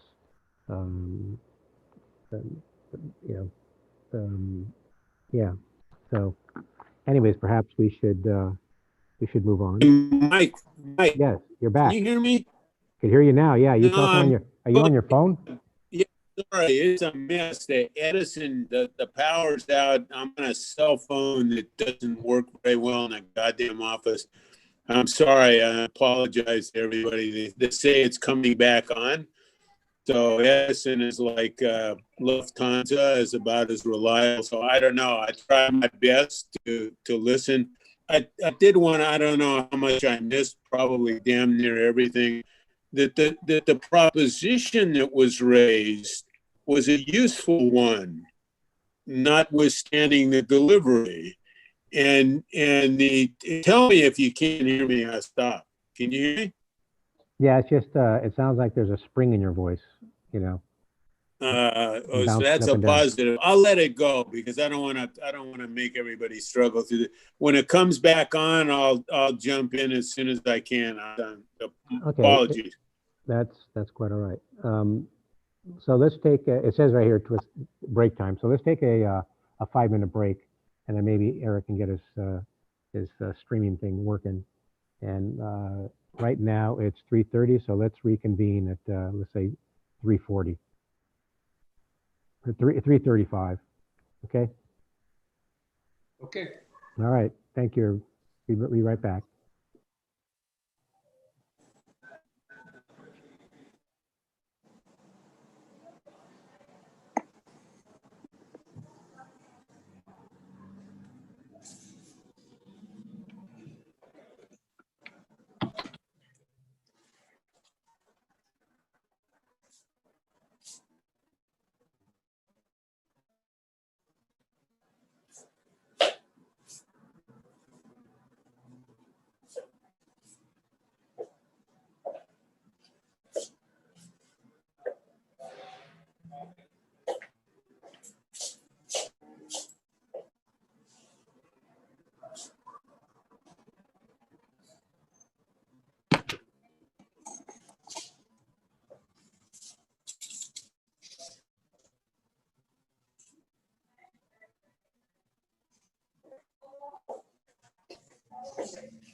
Eric, did you get is it working again?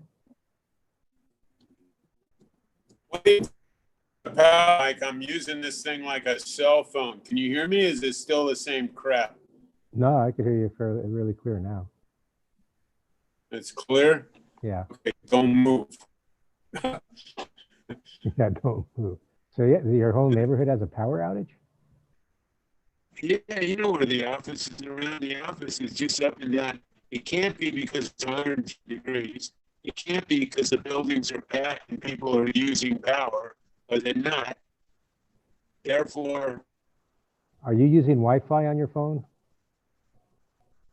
let's see what I did. It might be good to turn off the Wi-Fi so that you just go totally cellular. I don't know. I mean, I'm giving advice. Little do I know about how all these systems work. No. Yeah, this is what happens when the air conditioner goes off. I just push every button in every way, Yeah, and sooner or later I get it. that's what I do. And if that doesn't work, I get out a screwdriver and a hammer. Yeah. Yeah. And destroy the whole goddamn thing. Oh boy.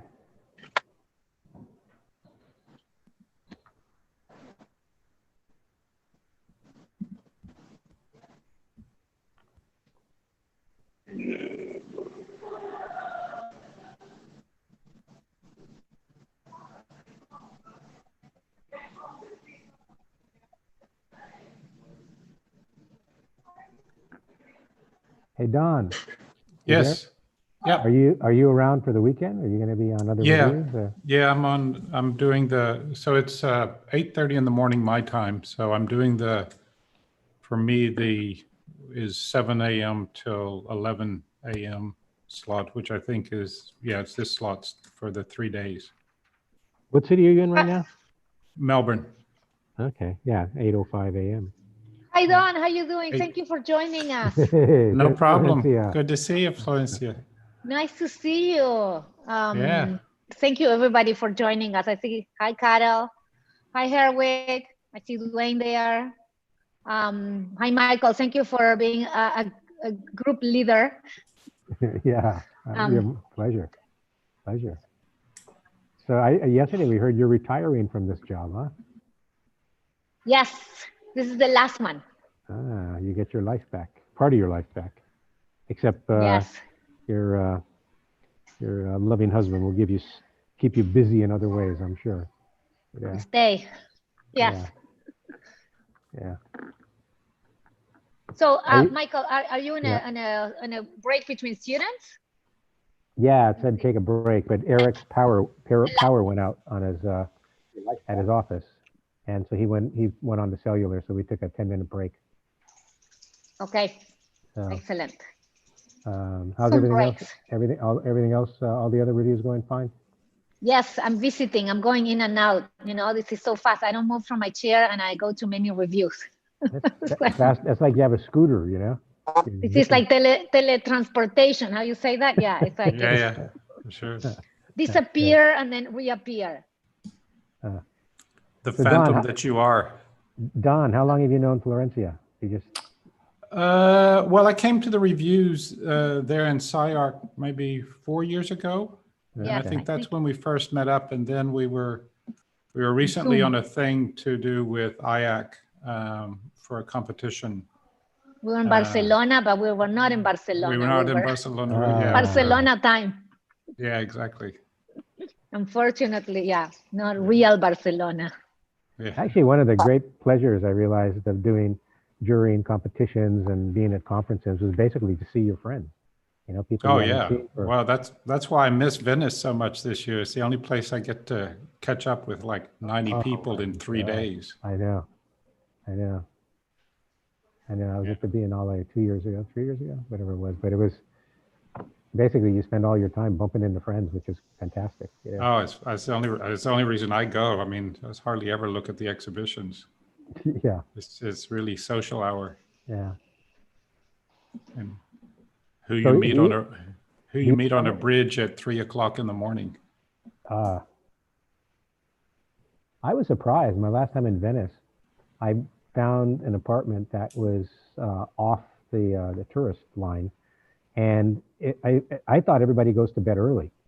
What I discovered from a family that I met that was born and raised in Venice, at Venice used to hold around 300,000 people, and now there's 70,000. And pretty much all of the activity is on the tourist line that goes from Piazza San Marco to Rialto, you know, and the rest of it is empty. There's nothing, no jobs. So people all moved to Treviso. Yeah.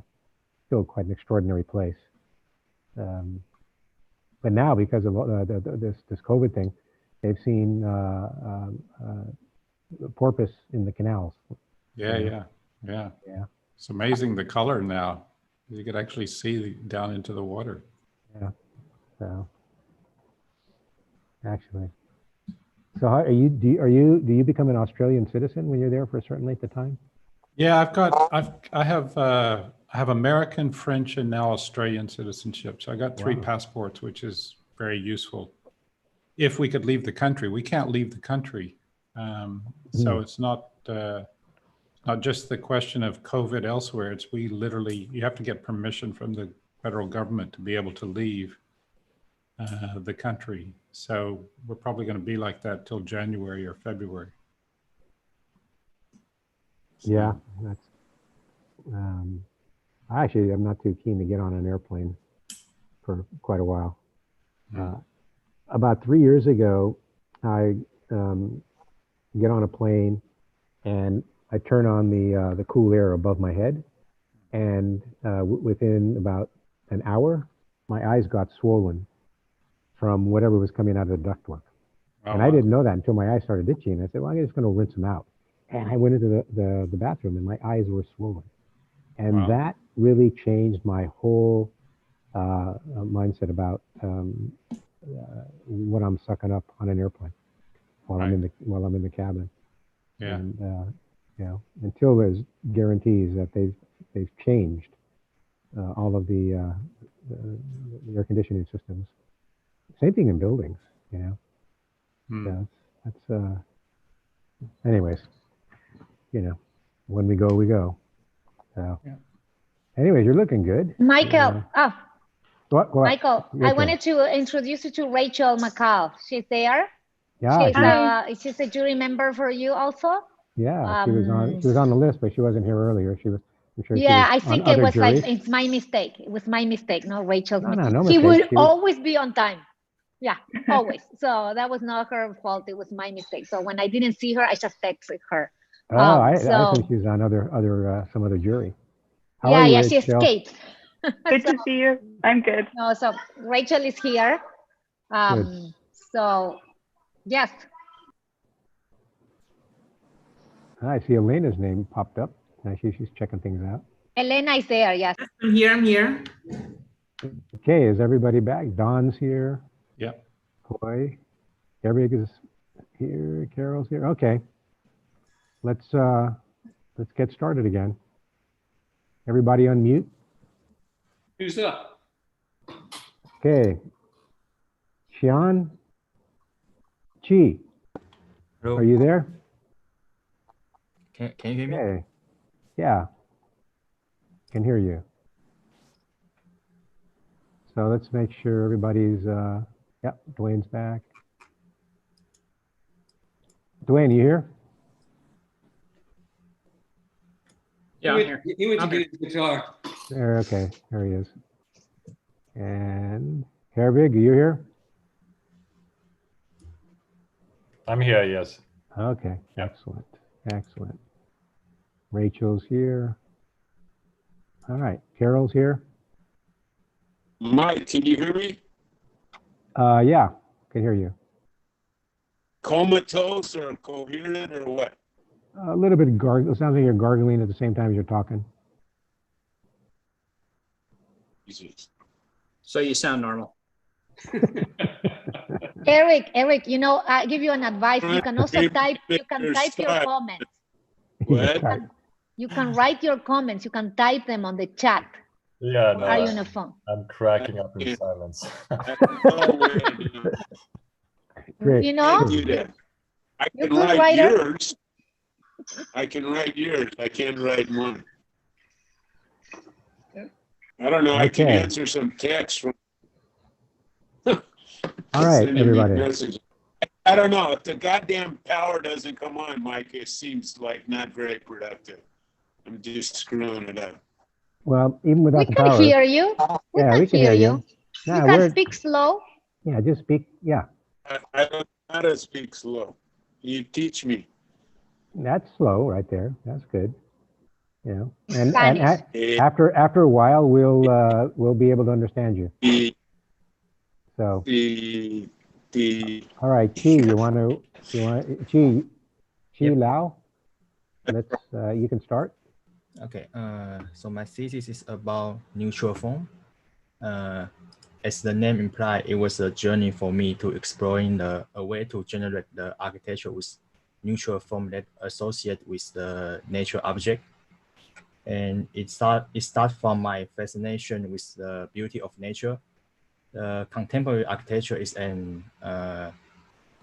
was built based on the accumulated knowledge gained by subjective understanding and domestication of unknown.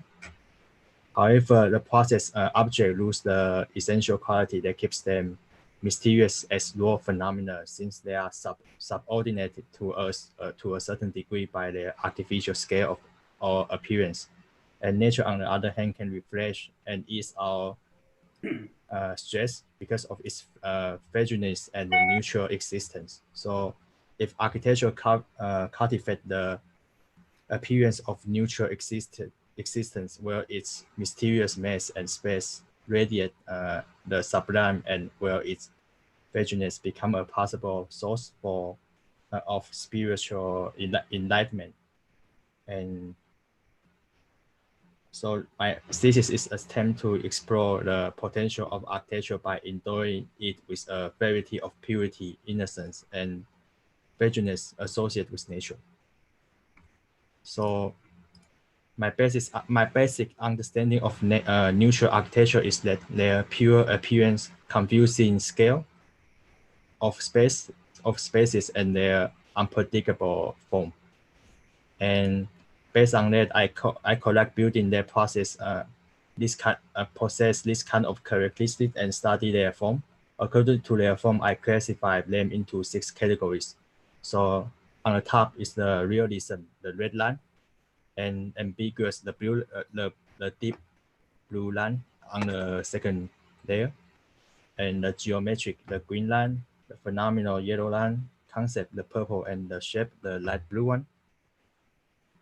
And develop the diagram that help me clarify the relationship between their form, space, and surface. So here's their relationship and different category. And this is the detailed version of previous diagram, helping me generate a neutral form. So take tree trunk as a reference. I came up with 5 different forms which provoke my imagination associated with different characteristics of the tree trunk. And to go beyond this diagram, I took the ambiguous version of tree trunk and merged it with shape version. So I come up with this tree trunk number 1. And furthermore, I merge it with the phenomenal version, which focus on the natural phenomena of tree root firmly to ground, and come up with the second, the tree trunk number 2. And this is my final model deriving from the previous image, except the form that took on the characteristics of tree trunk. The idea of setting the main entrance beneath the buildings, and the cracks on the surface and inside the cracks on the surface and inside the building, they are all associated to the characteristics of tree trunk. Also, the looks of flat top, imitating cross section of tree trunk. So the look was like flat, and the middle of the building is a spiral atrium composed by different isolated boxes on different level. Also, the spiral shape of space imitate the children. For my I think it imitate the children. And this is the second floor plan. Each level contains 3 isolated rooms, which help keeping people in distance. They can be accessed from the staircase on the outer ring. So you can see like on the outer ring, on each side there's a 2 there are staircase and 2 elevators. Or they can also assist from the platform in the middle, the atrium. So the multiple choices of accessing or evacuate different spaces in the building also kind of help fight the pandemic situation. And this is what the atrium looks like. The purity of the space make it looks like a topographic, which radiate untamed raw phenomena. And the section showing the spiral atrium going from bottom floor to skylight. The light goes through the building through different scale, different scale of quake, vertically and horizontally. And in the nighttime, the light goes reverse direction. And that's all. Thank you.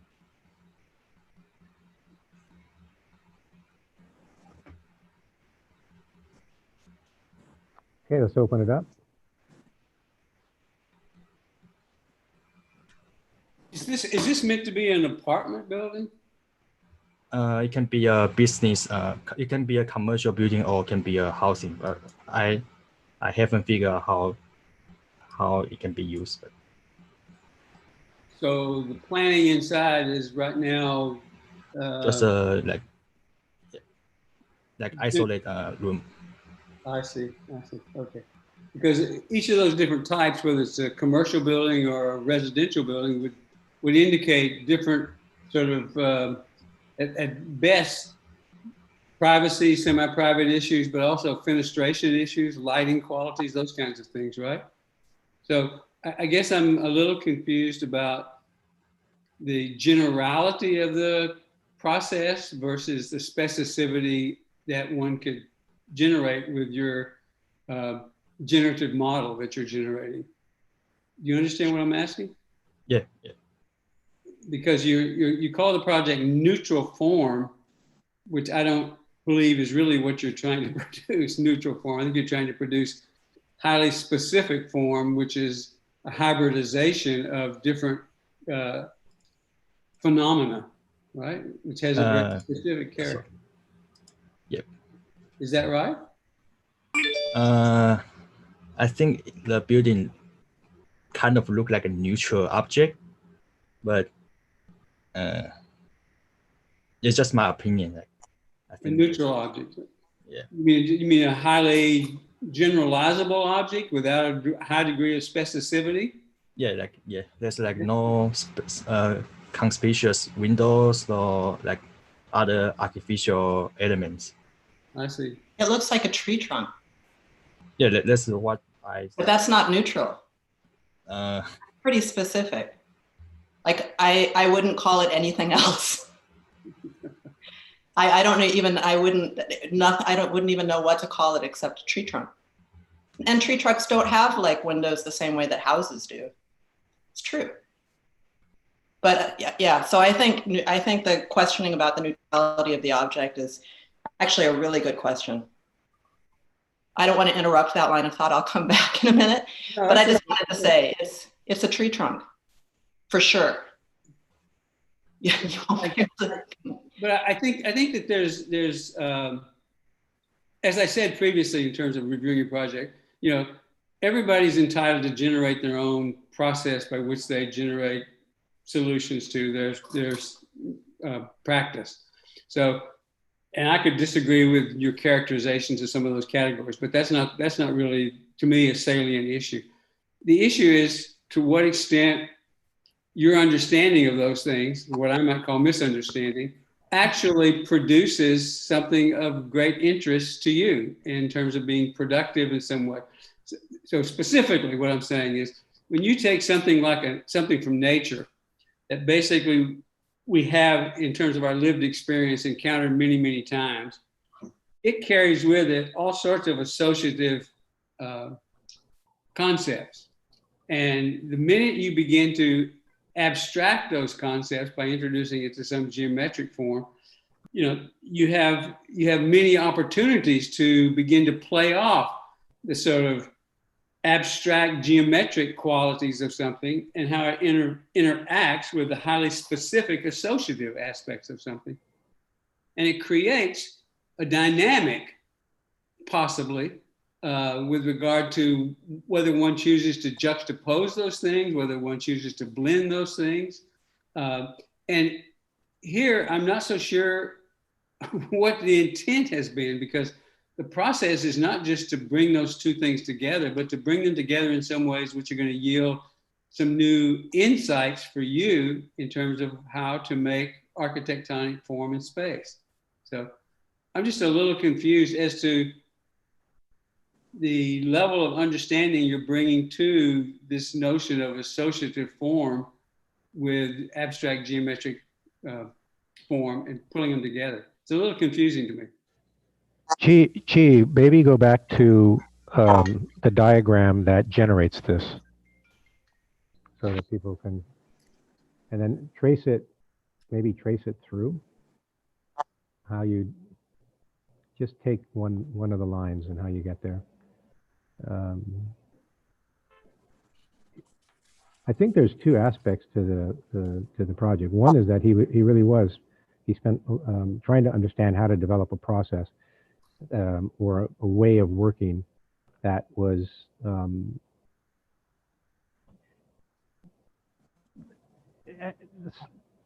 way of working that allowed him to produce an architecture that wasn't sort of preconceived, let's say. So he spent quite a bit of time on trying to figure that out through these matrices. So just how do you take that tree trunk and move it through? And it doesn't discount anything that anybody's saying so far, but I think that he's generated an interesting thing, and the process is interesting enough. I think the issue of striving for neutrality is just, it's not right. I think in many ways, the thesis is intended for you. Let me back up. You said you were explaining something and you said, it produces neutrality for me, but it's just a matter of opinion. That's my opinion. The point of the thesis is for you to get up and say, this is my opinion, and I believe it's right, and here's why. And to say it's just my opinion seems like the wrong approach for the thesis. What you should be defending is the thing that you did, and either it's unapologetic neutrality, which none of us are buying the idea that it's neutral, or that it has strong characteristics that you believe in and that are a product of this process, which you think is powerful. I think it'd be okay to argue for the process, but what you produce, it's just not neutral. It's a powerful thing with strong associations with other things, and I wouldn't be afraid to embrace that. It's hard for me to believe that you think it's neutral. And if you do, it's that you have a very different understanding of neutral than we do. So I think that's the case. I think McCoy hit on a little bit before, has to do with the nature of language. And I never challenged him on what he meant by neutral, because he was really trying to find a way to generate, he wanted to develop a method that was something he could carry through for the next 10 years. And so I think that's really what interested me, was that he wasn't just interested, which tends to be the case in that part of the world, is you basically put Post-its in a book and begin to mimic. And I'm not saying that he's mimicking a tree trunk in many ways, but I think I'm hoping that this process that he's gone through, this form anatomy, as he calls it, is something that that'll continue to work on, and it'll continue to evolve, and an architecture that's unique to his particular interest will come out of that. So, yeah, well said. Maybe Mike. Yes. Mike. So I can't see anything. I was going to take a crack at saying something. If it's garbled, is it garbled or not? Or should I just shut up? No, right now it's not garbled.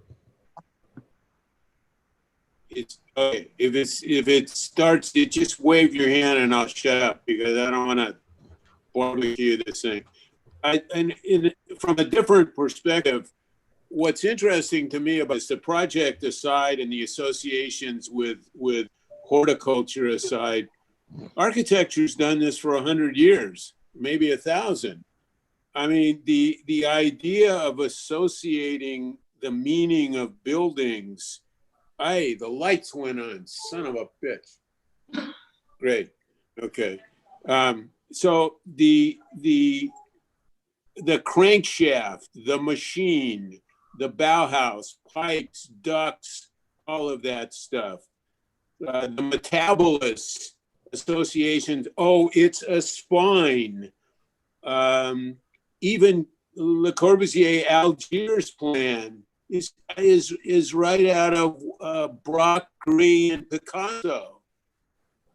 It's architecture's cubism, and even the Damon and Derrick stuff belongs to a literary movement. So I think what's in a broader sense, the history of contemporary and the broad contemporary architecture, making every effort to associate itself with something which is either a progressive scientific movement or a progressive art movement or a progressive literary movement. And I can explain the last 100 years of architecture based on that kind of pilfering. So if you wanted to have a broad discussion about what architecture, not what it might be or should be, but what it is, what he's doing is following along the line of the history of architecture in the last 100 years. And then the question is, in the two questions is that an acceptable behavior? In other words, what's the subject of architecture? I don't know. Oh, it's Lloyd's. It looks like a crankshaft, you know? And is that something those associations we want to come after? As I said, oh, Algiers, it looks like the three musicians, you know, that kind of thing. Mm-hmm. I think this is a sort of fascinating, in other words, what he's done generically as opposed to what he's in. And somebody says it looks like a tree trunk. I mean, I think the last time we went through this thing, we were talking about rings, and rings mean age, and all of that. And it's a tree trunk, but it was sawed off with an axe, with a chainsaw. At what point do you make, and I think Coy said something about associations, at some point, the associations have to go away. Because even if you're extrapolating and Tokyo Bay has a spine or something, at some point you put an automobile on it or a tram on it. So there's got to be a way of going from the association, if you love it, or artists do it, or literary critics do it, or technologists do it, to something which makes it a building. He didn't seem to know what kind of building it was, actually, whether it was for housing. This, I assume, is pre-COVID, so you don't get to say it's a house and an office. I think he was trying to make it post-COVID, which is why he didn't really give it a program. He was trying to find a size that could basically be used for different types of uses. But anyway, I think what might be an interesting general discussion that comes out of looking at this thing is the habit of architecture. I'm repeating myself. The habit of architecture associating itself with movements of various kinds outside itself and saying architecture is this. It's cubism. Architecture is this. It's the machine. Architecture is this. It's literary criticism. Architecture is this. It's the human body. Kikutake, Kurosawa, Tange, not Iso. Different guy. And he's done that. So he's done no more, no less than the history of architecture for 100 years. I would agree. I think what you're talking about suggests, and I think what Karel was so clearly stating, this is still the tree trunk, is that it has to go through multiple iterations in order for the tree trunk to begin to disappear. I actually think it's, so it becomes neutral. I think it's because at the beginning of the presentation, before he revealed the building, yeah, and not having been on any kind of mid-reviews or any other reviews, I was very excited about the language. It was mostly language. There's diagrams, but the diagrams are just making relationships between the, the linguistics. I was excited about the observations made about ideas regarding nature and the possibility of architecture behaving like some of those, like in ways that nature behaves. So this isn't about, so the potential for me wasn't about a kind of association with nature, a representation, a kind of visual representation of nature, but more of a kind of mimicking of behaviors of nature, perhaps, right? Like he even had this kind of diagram of like nature being able to be kind of at any scale. And I had the imagination of architectures that weren't necessarily, and this was his diagram, for the human body, but they could be at these multiple scales where they could have multiple programs for who knows what. It's not necessarily part of his thesis to describe that range of potential architectures. So it's just that when all of that potential for a kind of relationship to nature, or for looking to nature as kind of filled with the potential to kind of inspire is a bad word, but to inform architecture, to teach architecture, to let architecture actually be something that's a little bit different. And then it ends up kind of boiling down to a kind of visual representation, right? And it doesn't lose its tree trunkness. And the funny thing is, as soon as it becomes more monumental, as soon as it does become more neutral, as soon as you don't see those really minimal suggestions of trunk, like the little bulge of the root or the little gaps between bark pieces, as soon as you lose those, all of a sudden it's the architecture that belonged to his diagrammatic urbanism that he was contrasting with in the first place. And it is very scaled, and it's very part of a kind of urban modernist history. So it was a bit of a kind of surprise to see the tree trunk. The funny thing is that and this is perhaps just unfortunate, that the spine might be able to kind of, as soon as the cars are on it, it perhaps isn't a spine anymore. But as soon as small people go into a tree trunk, it's kind of like a fairy tale. Yeah. So it actually doesn't lose itself. It doesn't lose its tree trunkness even when it starts to behave like architecture. I mean, you're raising a different kind of associative question. I think the term you used was mimic. I did. I also said behavior. Right, and then you're looking at qualities that are metaphorical qualities, which would mean you could associate very different topics without one looking anything like the other. Yes. So that the idea that this thing needs to look like a tree, because you're making an association with something people inhabit, and something that starts small, gets larger, lives, dies, sheds its leaves in the winter, shows its age with rings or something. What kind of a conceptual associations in that repertoire, which is almost infinite, belong to your amalgamation with what people do in a housing project? So that what I was talking about was when these things look like other things. So if you turn your car upside down and you see a crankshaft and you put that vertically and say, this is the wall of an insurance company, you can call yourself a radical architect, okay? And everybody says, okay.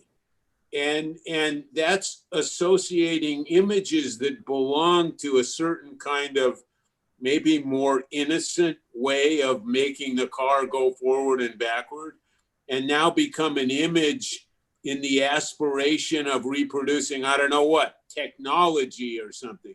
That's very literal. And we shouldn't make the mistake of saying that's still going on. Somebody redoes a warehouse and throws ducts and pipes and sprinklers around and says that's contemporary architecture. So this is going on all over the place in special work too. The more interesting association potentially has to do with a qualitative extrapolation, which is different. Yes. I think that's what you're talking about. And then, but this project would likely look quite differently. Yes. And then that's a different project. Yes. And maybe an aspiration of yours or others, but that's not this project. Well, the beginning of the thesis description alluded to the possibility of that project. So it's not like I'm not bringing the project to the table. Fine, it's a great idea. I'm just saying he didn't do that. I think not only didn't do it, he didn't recognize the possibility. Yeah. He did something quite different. I mean, I think even the diagrams that are here suggest something else. Like, I don't think they necessarily suggest this inevitable place that he went. I think the diagram suggests this section through the building, which was not the intention. I think what we're seeing in it, though, is where I don't think he totally grasped it at the end, but I think it was a conversation that we had the last review, which I think is similar to what Karel is bringing up, which is the qualitative associations that come out of an analysis and an understanding of the behavior of how a tree trunk becomes a tree trunk, or how a rock becomes a rock, or or how a whale tail flipping through the water, which is one of the things that he also looked at. So the qualitative associations, I think, is where the project really wants to go. I think he is still, let's say, stuck in sort of the formal associations as you bring them up, Eric, is that this looks like that, therefore it is that, and it's more of a simile rather than a metaphor. But I think the potential of this project, I think, or this process, it has to do with going beyond just the formal analysis and beginning to understand how any of these things become what they become. And then those processes are really what informs the architecture developing. Seems to me that I would have been really happy if at the beginning of this, there would have been a statement about uncovering the sort of deeper principles that lie behind this form of work, which Eric touched on in a whole history architecturally, but it's bigger than that. Genre crossing is basically one of the major modes that people use to generate new ideas. You know, looking here to get some idea about how you go there. And that happens in architecture throughout history. But this idea of genre crossing, I think, is really at the core of this. And another way of looking at it is transformation from low cultural source to high cultural source, or vice versa. So there are these processes that have been going on forever. I think that understand that and then place what he's interested in some way with regard to that, and how what he's trying to do is using those things, but bores more deeply into it.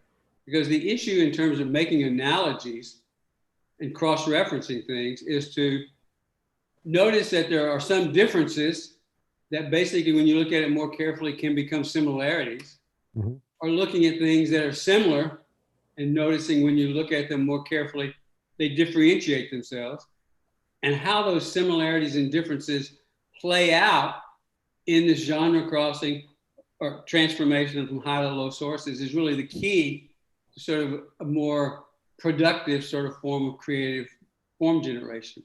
And that's the part that's sort of missing. There's not, for me, there's not that sort of acknowledgement of a deeper history and the understanding of this, the basic qualities of sort of analogical thinking, and how ultimately you're not trying to find similarities exclusively, you're trying to find salient differences that basically transform your way of understanding and thinking and give some new insight into what the new product you're generating actually can produce. Mhm. One thing I would say about that is that it's highly intellectualized and it's a retrospective, which is always easier, because if you look at the work in the time that it's done in so many of these cases, it has a kind of believer's quality that I don't think resonates in a contemporary discussion.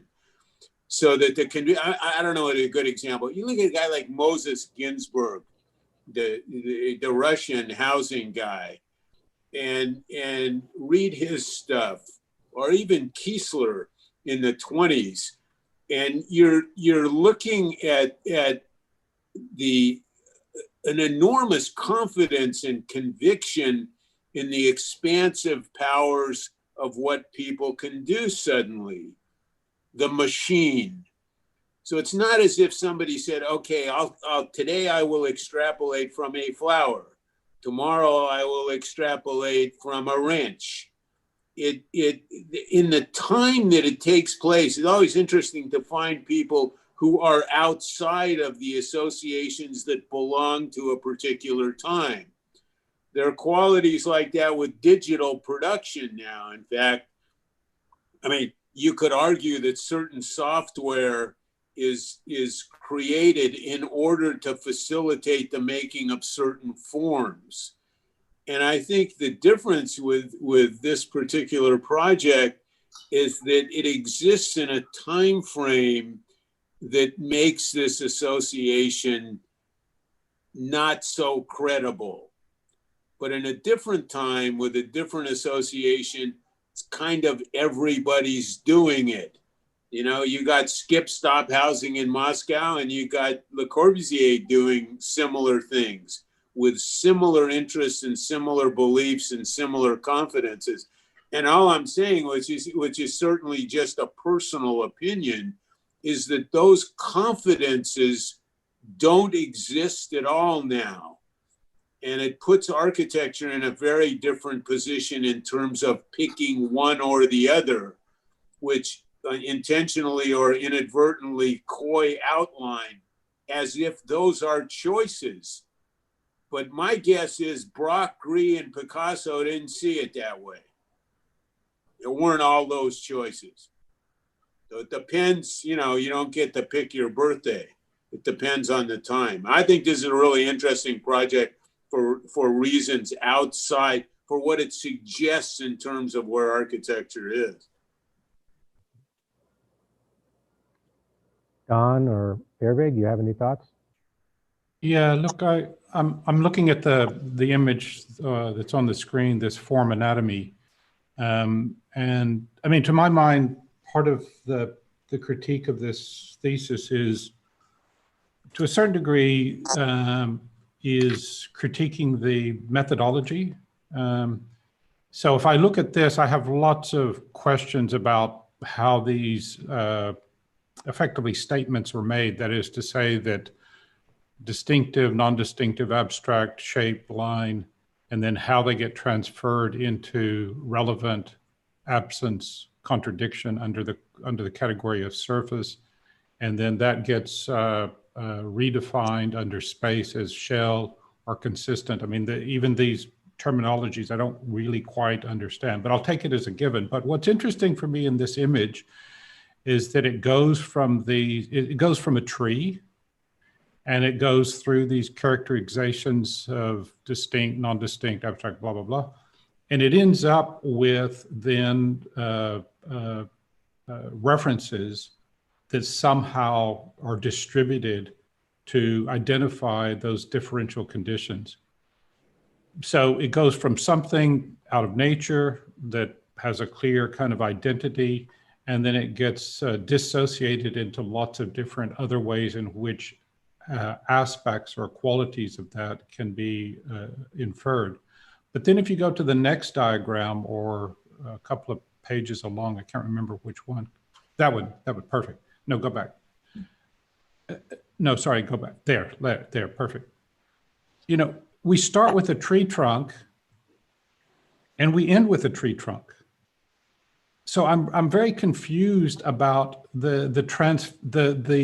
what appeared to be a transformative methodology, something that starts with something and ends up with something completely different by taking it apart, analyzing its characteristics, putting it through filters that have to do with spatiality and surface and so on and so forth, and ending up with something completely different.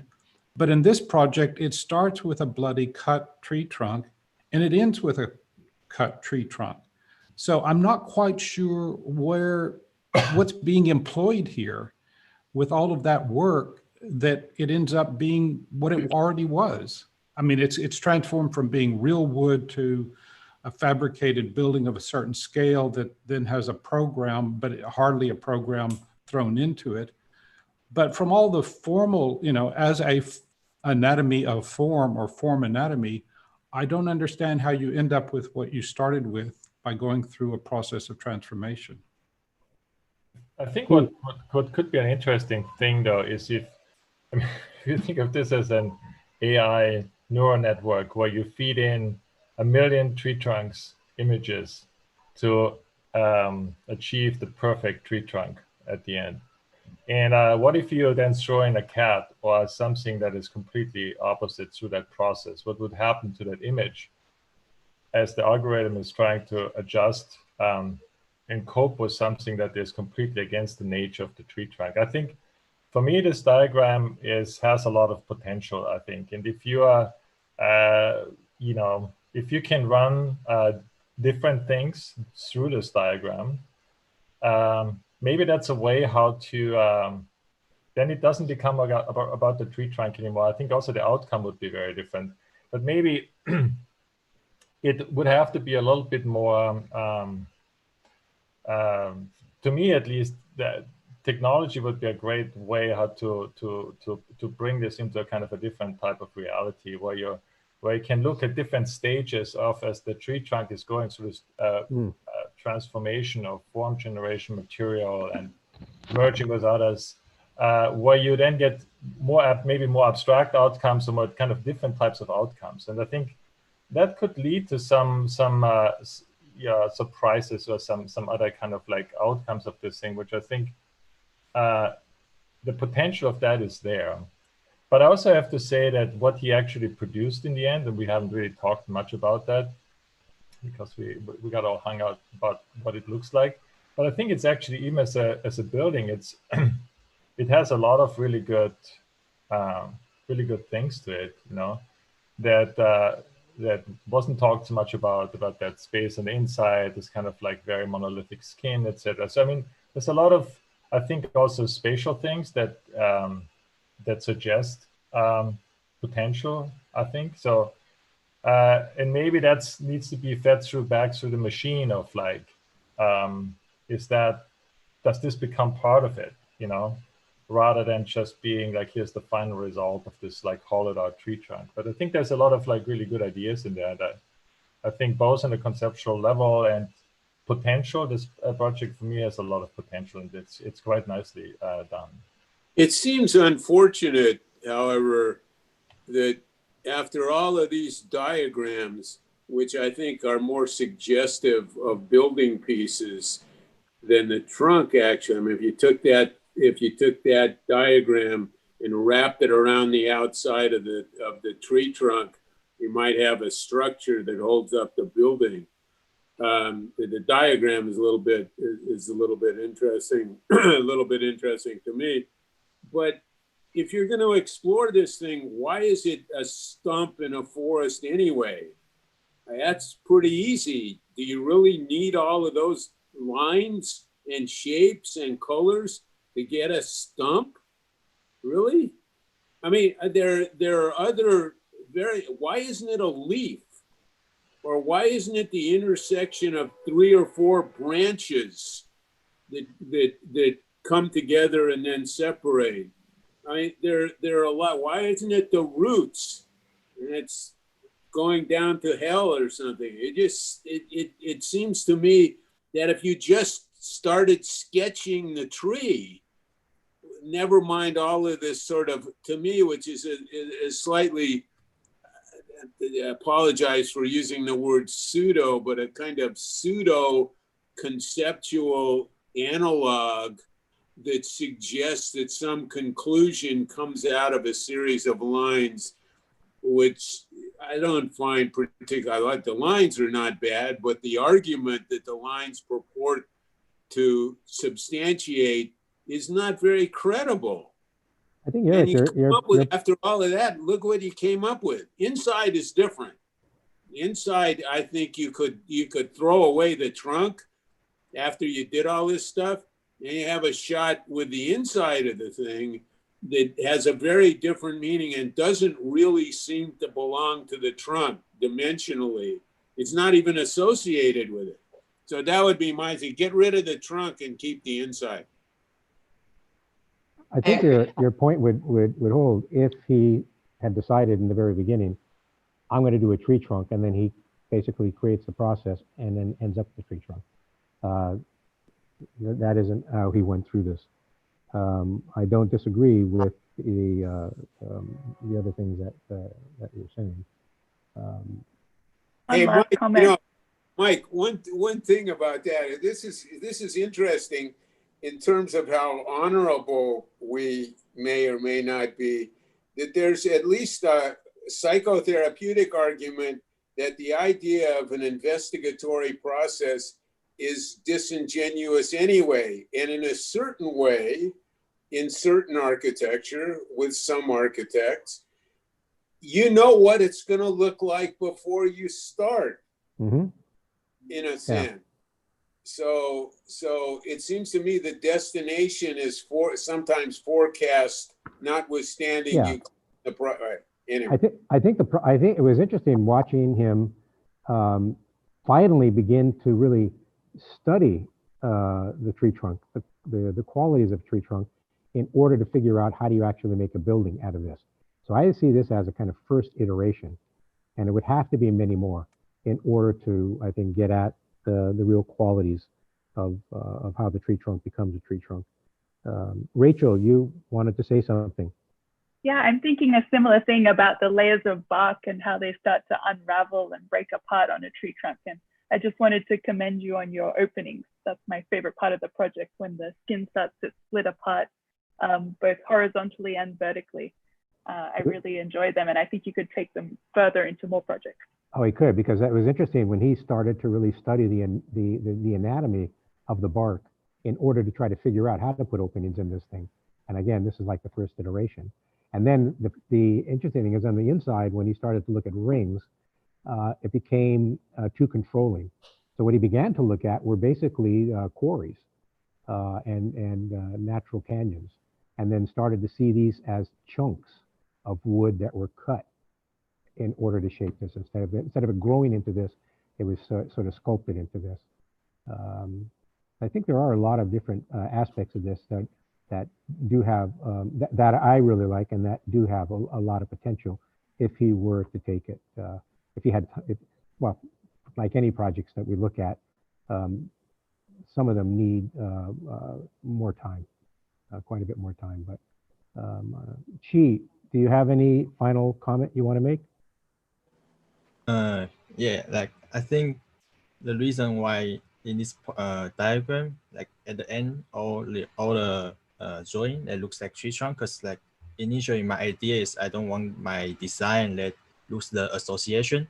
If the building lose the association, then all this diagram is pointless. So I try to like make sure the result is working. The diagram is working. So therefore, like all the result, they have some sort of simulation, some sort of association with the tree trunk, because this is what this diagram for.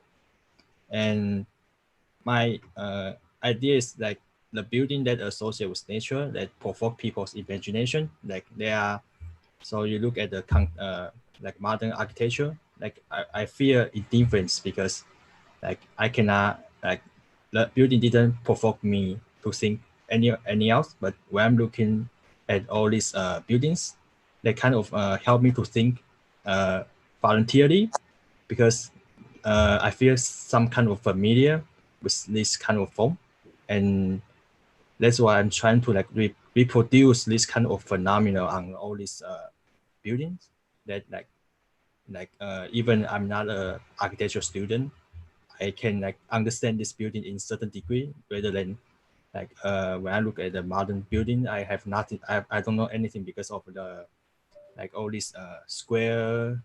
They are all serve for the functional purpose, and that's why like I think the thesis is about like reproduce this kind of building that help me like voluntarily think of like what these buildings are, and the potential of this phenomenon like provoke people's imagination. Mm-hmm. Well, I think it's now your responsibility to continually develop this process and have it evolve. And then I know you were really adamant about drawing by hand and having your imagination unfold as you drew. But I would also suggest that you consider what Herwig is bringing up, that there's a point now where you can now write the algorithm to take it through multiple iterations and maybe add something into the process that allows you or would create surprises.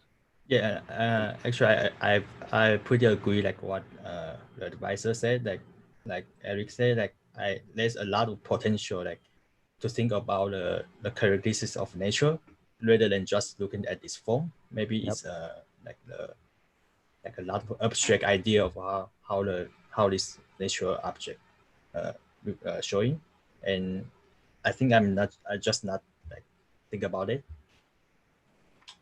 Okay, well, I'd say that you did really well, because it allowed us to have a discussion like this, and you listening to all of this will basically give you a lot of things to think about as you move forward. Okay, so thank you very much. Thank you very much, Chief. Okay, let's move on to Michael, I'm gonna have to step away. Oh. Okay, you got to go do your class. You got to go to class. Okay, sorry. Well, thank you very much, Coy. Yeah, good night to everyone. And have fun tonight. Yeah, yeah, okay. Have fun, yeah. Night class. Night class. Here we go.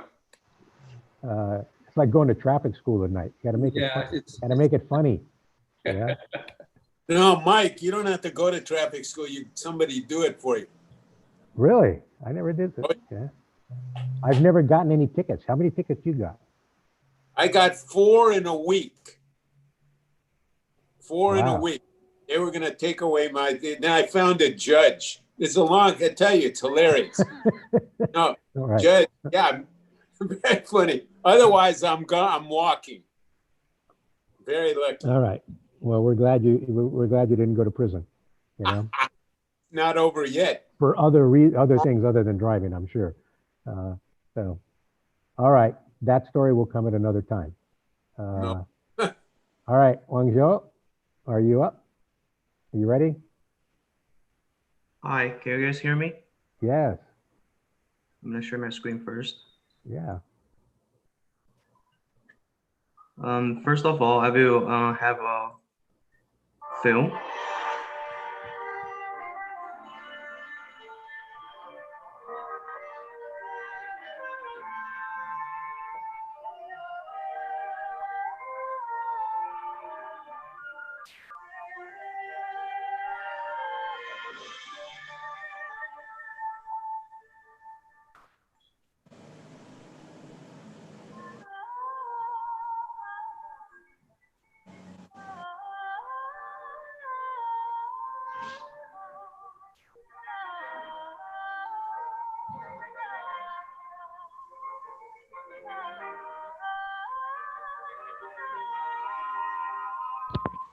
Yeah, there's a black bar, Guangzhou, there's a black bar that runs vertically on your screen. Can you see it? I think all of us are seeing it. I can't see that. Did you guys see that? Yes. Yeah, there's a black box that's basically cutting off. Okay. Give me a second. It looks like it's a dialog box from your screen. My dialogue swap? Okay. Rachel is suggesting to move the Zoom faces out of it. Yeah, just unshare and reshare your screen. Yeah, see, there's something popping up. Okay. No, it still is there. It's still there, Guangzhou. Moved it to a different place. I'm gonna stop sharing and then sharing again. Yeah. Good idea. Is that still Yes. Way over on, it's on the right side now. Gone. No, it's the Zoom face, like Hernan was saying. It's his bar of Zoom faces. Oh, the bar of Zoom faces? Yeah, that's what looks gray or black in ours. How do we get rid? Can I get rid of that, or is that? Just go to speaker view, put it in speaker view in Zoom. Is that fine right now? Yeah, there you go. All right.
That is great.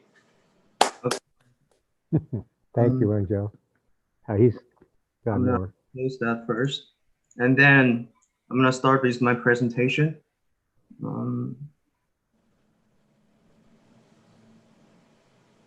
Hi, I'm WANGZHUO. Sorry. Hi, I'm WANGZHUO. My project is a story about eternal return, which is inspired by a manga of Firebird written by Tezuka Otsuma. My concept is that during the Earth's history, what does the architecture stay the same? And with the time passing by, architecture in revolution. And at the end of the story, it will bring you back to the beginning, but it's not the same because it brings you to a higher level.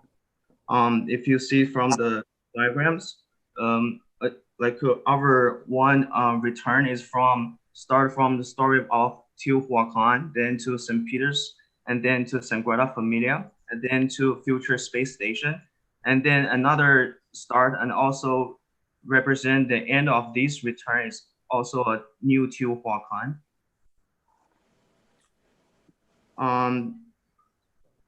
So here's like the four story summaries.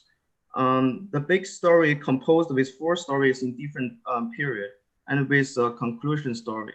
The first story is about Teotihuacan, which that main character wants to sacrifice himself to end the war and cure his wife. And he and the Firebirds lead the remaining people into a union tribe. The second story is that the main character, Michelangelo, who dreamed of Firebird, and Firebird gave him the hint of the past. After that, he has the idea of how to design the St. Peter's.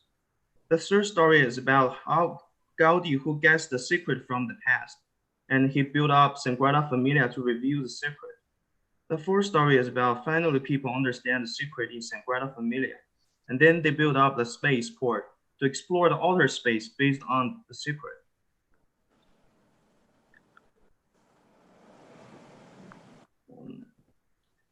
First story is about Teotihuacan.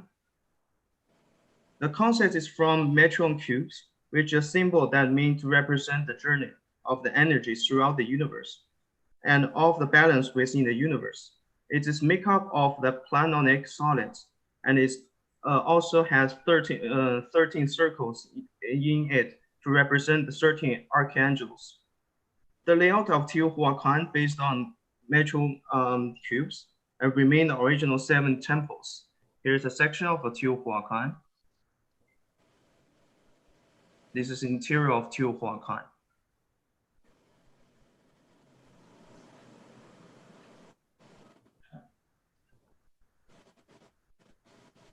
The second story is about St. Peter's, which understand metron cubes in planar mass. The concept is from that basic metron cubes, there can be drawn of 4 different polygons, and by overlaying and recomposing, it generates a new form from 2D, then transform into 3D. The interior design is from typology, which use a basic component from St. Peter's and refunction them into different programs. Here's like different parts of the building parts from St. Peter's, and then redesign and recompose and then refunction that. These are interior of St. Peter's.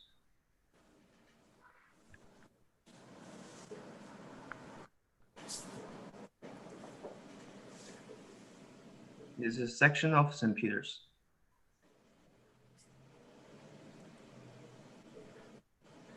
Third, Sagrada Familia is the third story. The concept is from metron cube system as well. It used the first layer of the circle, then expand into the second layer. The shape is from single geometries to flourish into one. Unlike the original one, the new design transformed hyperbolic surface into glasses, and also which replaced the hollow out dorms. Columns also followed in the line of the metron cubes by combining trace system and polyline inside of the metron cubes. This is the interior of the Sagrada Familia, and this is a section of Sagrada Familia.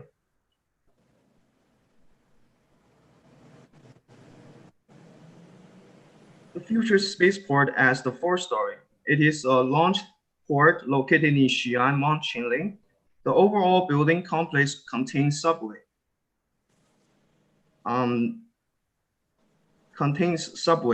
riverport, and also spaceport. The concept is based on the 3 metron cubes system which interact with each other and generate the outer lines and circulation lines. At the top of the airport, at top is the airport terminal with parking, and it goes to the multiple use of transportation hub. The hub connects to the road, both subway and ship system. The hub also connects with spaceport, which can launch either rockets and spaceship.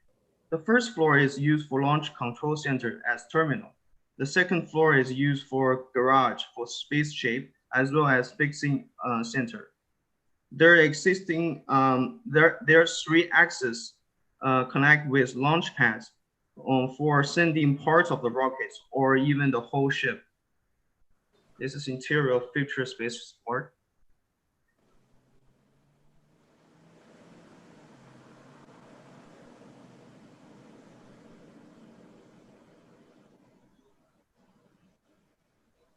The structure of the future spaceport. This is the elevation of the future spaceport with background buildings and environments. This is a section of future spaceport. That's it. Thank you. Okay, let's open it up for discussion.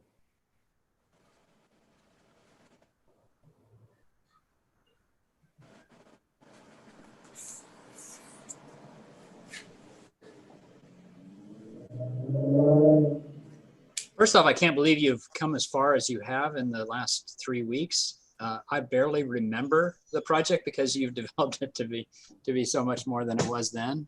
Congratulations.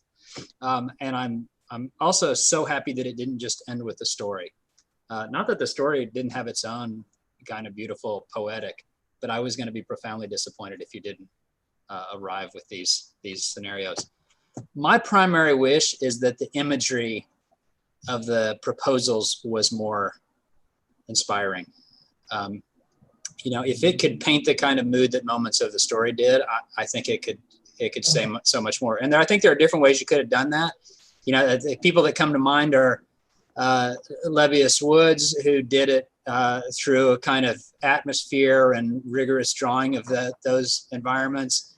Archigram, who did it through excruciating detail that made it believable. As preposterous as many of them were, they were believable because they were so rigorous about the addition of detail, or the realism of a concept designer outside of architecture. I think different approaches could have been taken, but you know, again, the criticism and the congratulations are a little bit at odds because you did all of this seemingly in 3 weeks. So congratulations on that. But I would have loved to have been more inspired by the imagery itself. Thanks.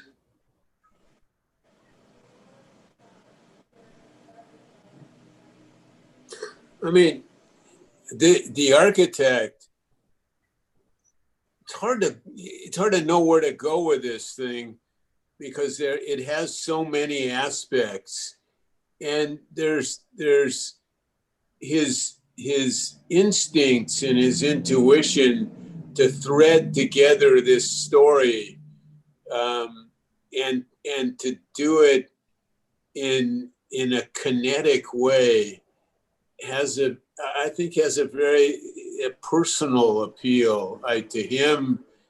And I think the subject matter, I mean, it's really a philosophy of history, actually. It's a philosophy of history. It's a conception of time. It's a speculation. I don't know how much of this is conscious or not. Speculation of time, question of how ideas, I mean, for everybody running around and saying everything is changing and everything is changing faster and faster, which is the usual refrain. And what you got here is something which is a very different conceptual idea about sustaining something which is very essential to living for all its differences. And I find that very, very unorthodox and very appealing, because it's not in the end that everything is changing and it's changing so fast and who knows what. It seems clear that there are some things. I mean, you got a president who's Caligula. I don't know if that's a change. I mean, more of the same in a way over time. This is probably a bad example, but it's a, for instance, at least this is my problem in my head. So I think he's offering a version, a conception of design, which is unusual in the sense that qualities that are essential to human beings in some way are sustained over long periods of time. And I think that's, I didn't hear him say that, but I saw that in particularly in the story originally, that ideas and characters and sensibilities transcend places and eras and all of that. The other thing I would say is this has always been a discussion with this project, that the typology of buildings, actually Teotihuacan belongs to a genre of buildings like that, and they show up in Uxmal, and they show up in Tikal, and they show up in Chichen Itza. So there is a typology that building leans on. It has a history, it has a pedigree, lots of places over time. The same is true in St. Peter's, which is certainly not Michelangelo's input, although the subject matter is certainly shared among artists painting in the domes of churches from Ravenna to St. Peter's. And then even Gaudi as a form language, it's a basilica, actually. And it also, and then the fourth one, which is tied into the story, is not tied into the typology. I think he couldn't find a typology to make the fourth, to make the case. Because in some ways, to make the case, they have to be pieces of history that somehow are differentiated, what the stuff that he stuffs into it. But then the thing on the planet that nobody knows belongs, and by the way, that could certainly, for all the story about the hair and the eyes and the moon and the sun, you know, which is fantastic. I mean, I like that stuff.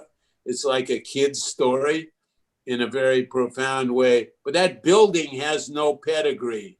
That's the building that's kind of fandom of somewhere between Star Wars and Flash Gordon, I think, which is not to say that that building in a technical way isn't the most developed, certainly the roof structure, which is interesting.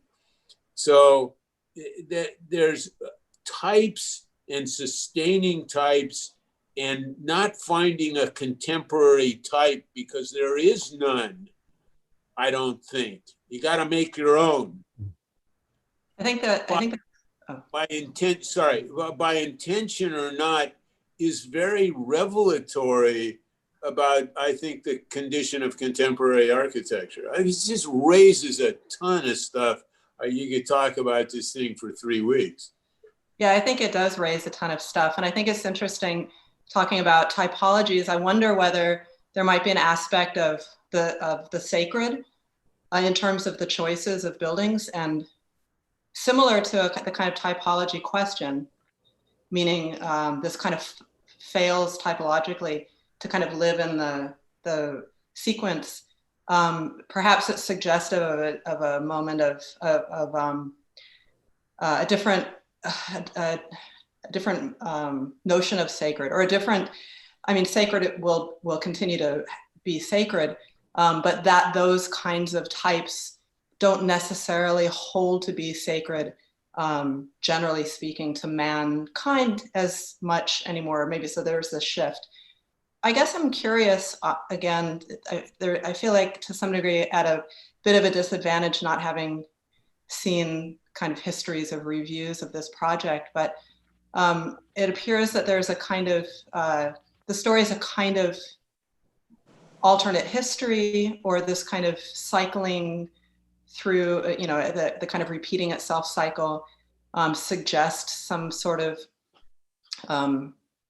kind of alternate history, or kind of alternate, like an alternate history. But I'm curious about the planimetric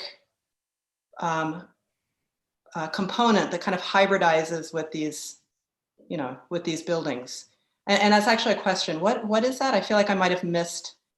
There's always this kind of planimetric hybrid, or plan hybrid, that kind of you know, attaches itself or changes, or it's a kind of what does that come from? Is that part of the story?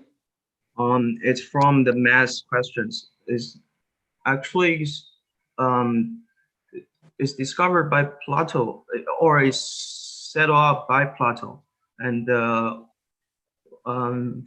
like in 11th centuries maybe, and people use that Platonic cubes to draw different side of like the polygons, like 5-side hexagons, hexagons, things like that.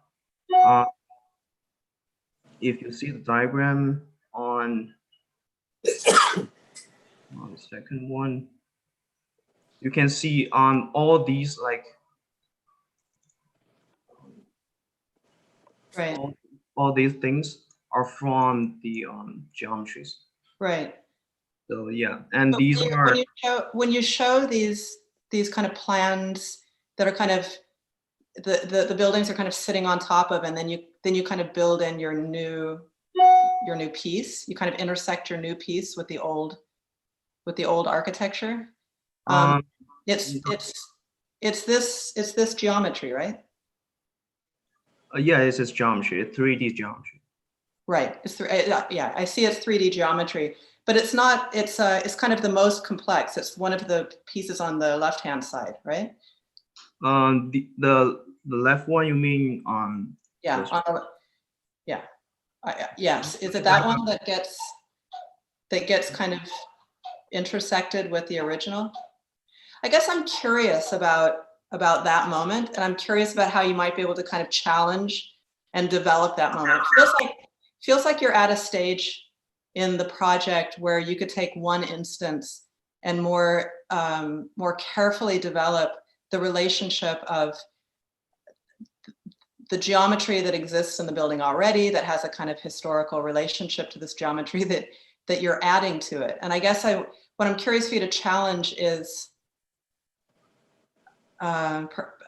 maybe it has to do with something about how sympathetic the geometry is to its own history, and how you can more carefully kind of work the two together in a sense. And I don't know whether on the one hand, it would be kind of being very careful with the scale, or being very careful with the location, or whether you take just a kind of piece of the geometry in some cases, or the whole of the geometry in a different case. But just more of a kind of careful dissection of, and then kind of intersection of, a kind of hybridization of the two. Because it feels like it's very quick, and maybe it is this kind of 3-week thing. It's a very kind of quick suggestion of this new piece kind of suddenly existing with the old. And I don't know whether it is a kind of alternate history, as if it's always been there, or if it's a kind of second coming, and it is a kind of, it's a renovate, it's an addition to the building.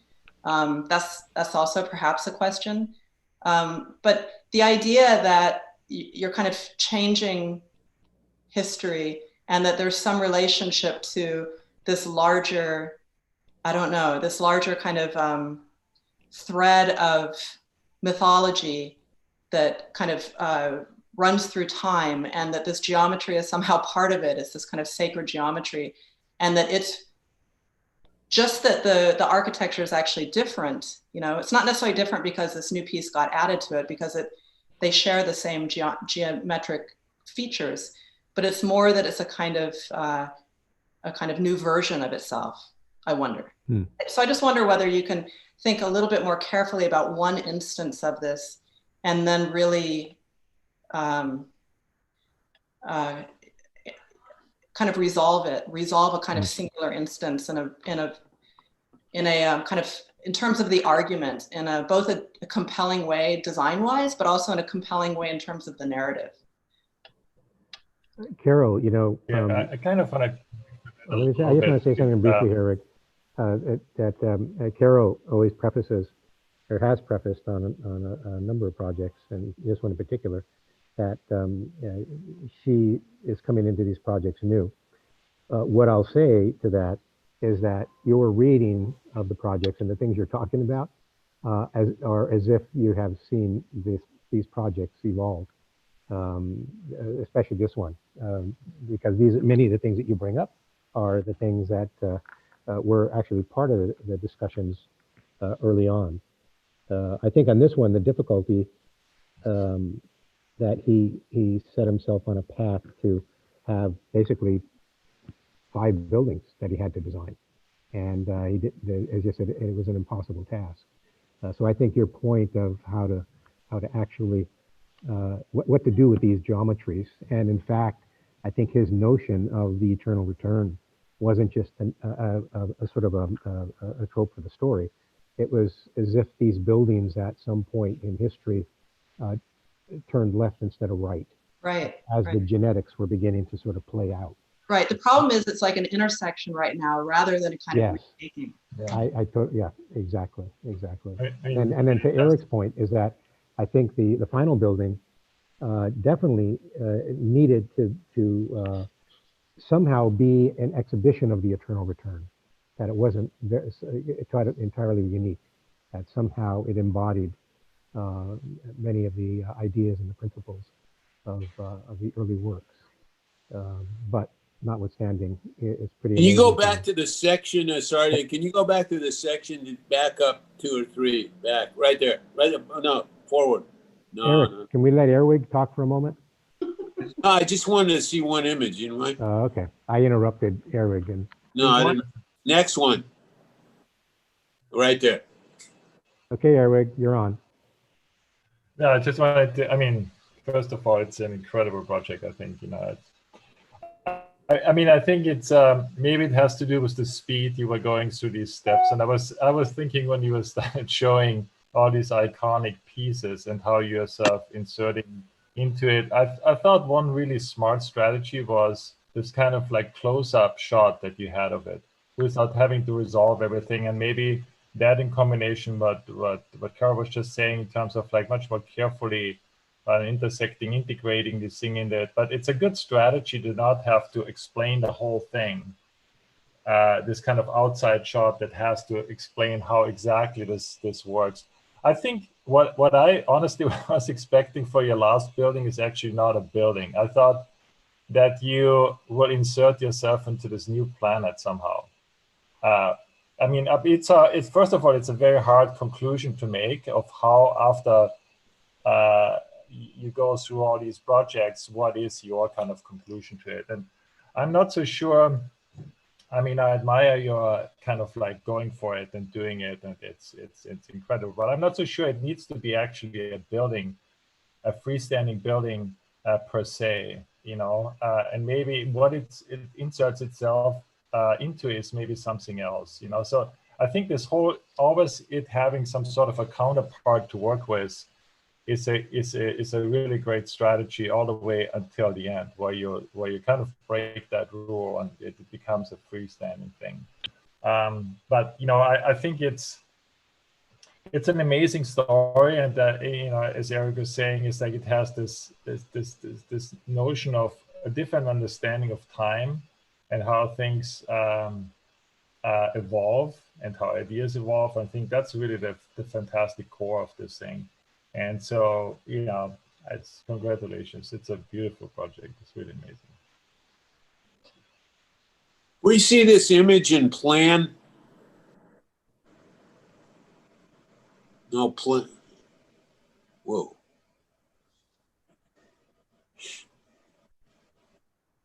Because this is hidden, so maybe you can see from here. Mm-hmm. I just wanted to see if it had any of the qualities of the other 3 buildings.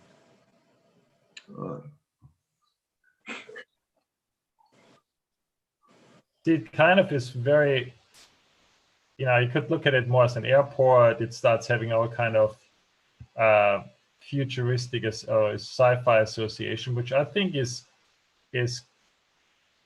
I'm not sure that's working so well for you in the end, you know. I mean, it has qualities that TWA is dead symmetrical. I'm not saying it doesn't have qualities. I'm Takes just us saying back 60 years, 50 years. You know, at JFK. Yeah. Mm-hmm.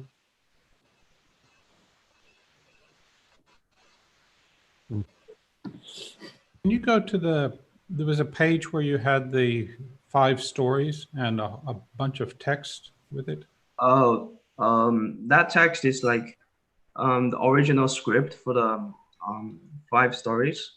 Well, why? The question I was going to ask was why is story 2 and story 3 exactly the same text? And why is story 4 and conclusion exactly the same text? That's my bad. Actually, I haven't changed the text. There should be like 4. Yeah, see, and then there's a little bit later, you're showing actually Sagrada Familia, and the title on it is St. Peter's. Because this is where I have a problem with your project, which is that, you know, I mean, it's not my interest, the kind of science fiction narrative that you have, but I take it as a given that that's what you're interested in doing, and that's what you've done. And I think, okay, that's fine. But then I just start to critique it based on the product, what you have done.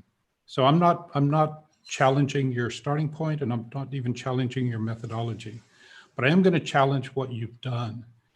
And you know, the video at the start was interesting, but pretty poor. You know, there are times when it lingers on an image for an eternity when you can read the text in about a half a second. And then there are other times where it rushes through where you can't even read the text, or the text doesn't stand out. So, you know, just in terms of as a thesis project, I would expect much more quality of resolution, much higher quality of production, that it actually, you know, it shows some degree of really mastering your discipline, you know, and the discipline happens to be, in that instance, happens to be a video, and then the discipline happens to be with the projects, the buildings, happens to be in a set of drawings. But then if I look at the drawings where you've collaged these kind of primary geometric forms, these Euclidean Platonic forms, into St. Peter's or into Sagrada Familia, they're actually not particularly good drawings. You know, there's very little resolution to them. You know, I mean, particularly if you look at St. Peter's and Sagrada Familia, you know, those buildings as existing buildings have an incredible degree of complex geometric resolution. And what you embed within it or superimpose on top of it are really crude, basic forms with no detail, none of the complexity that you have. And certainly at a scalar condition, they become just kind of mass blobs that are somehow embedded in it. So, you know, my problem is as a thesis project, they don't have anything like the degree of finesse that one would hope. So it's kind of like, you know, you take or leave the story, you take or leave the incidents that you develop. But if I look at them in close proximity and look at how they're developed, they're still at the level of a sketch. They're not finished. They're not complete in one sense. I don't think, you know, I can understand what you're saying, and I think I don't disagree with your position, but I do disagree with the way you're characterizing the project.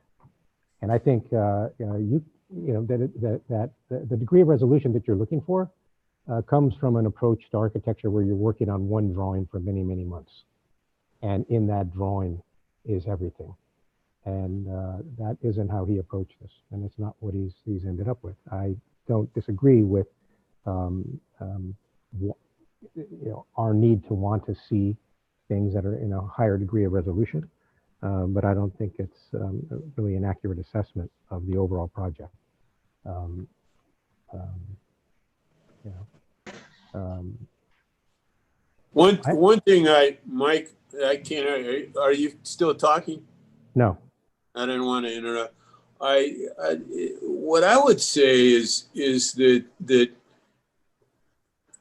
the topic, the act of imagination, is in the conception of the interconnection of a lot of pieces that most conventionally would probably be understood as disparate, and trying to connect time and content and change and consistency or similarity. And I think in a philosophical way, that's very unusual.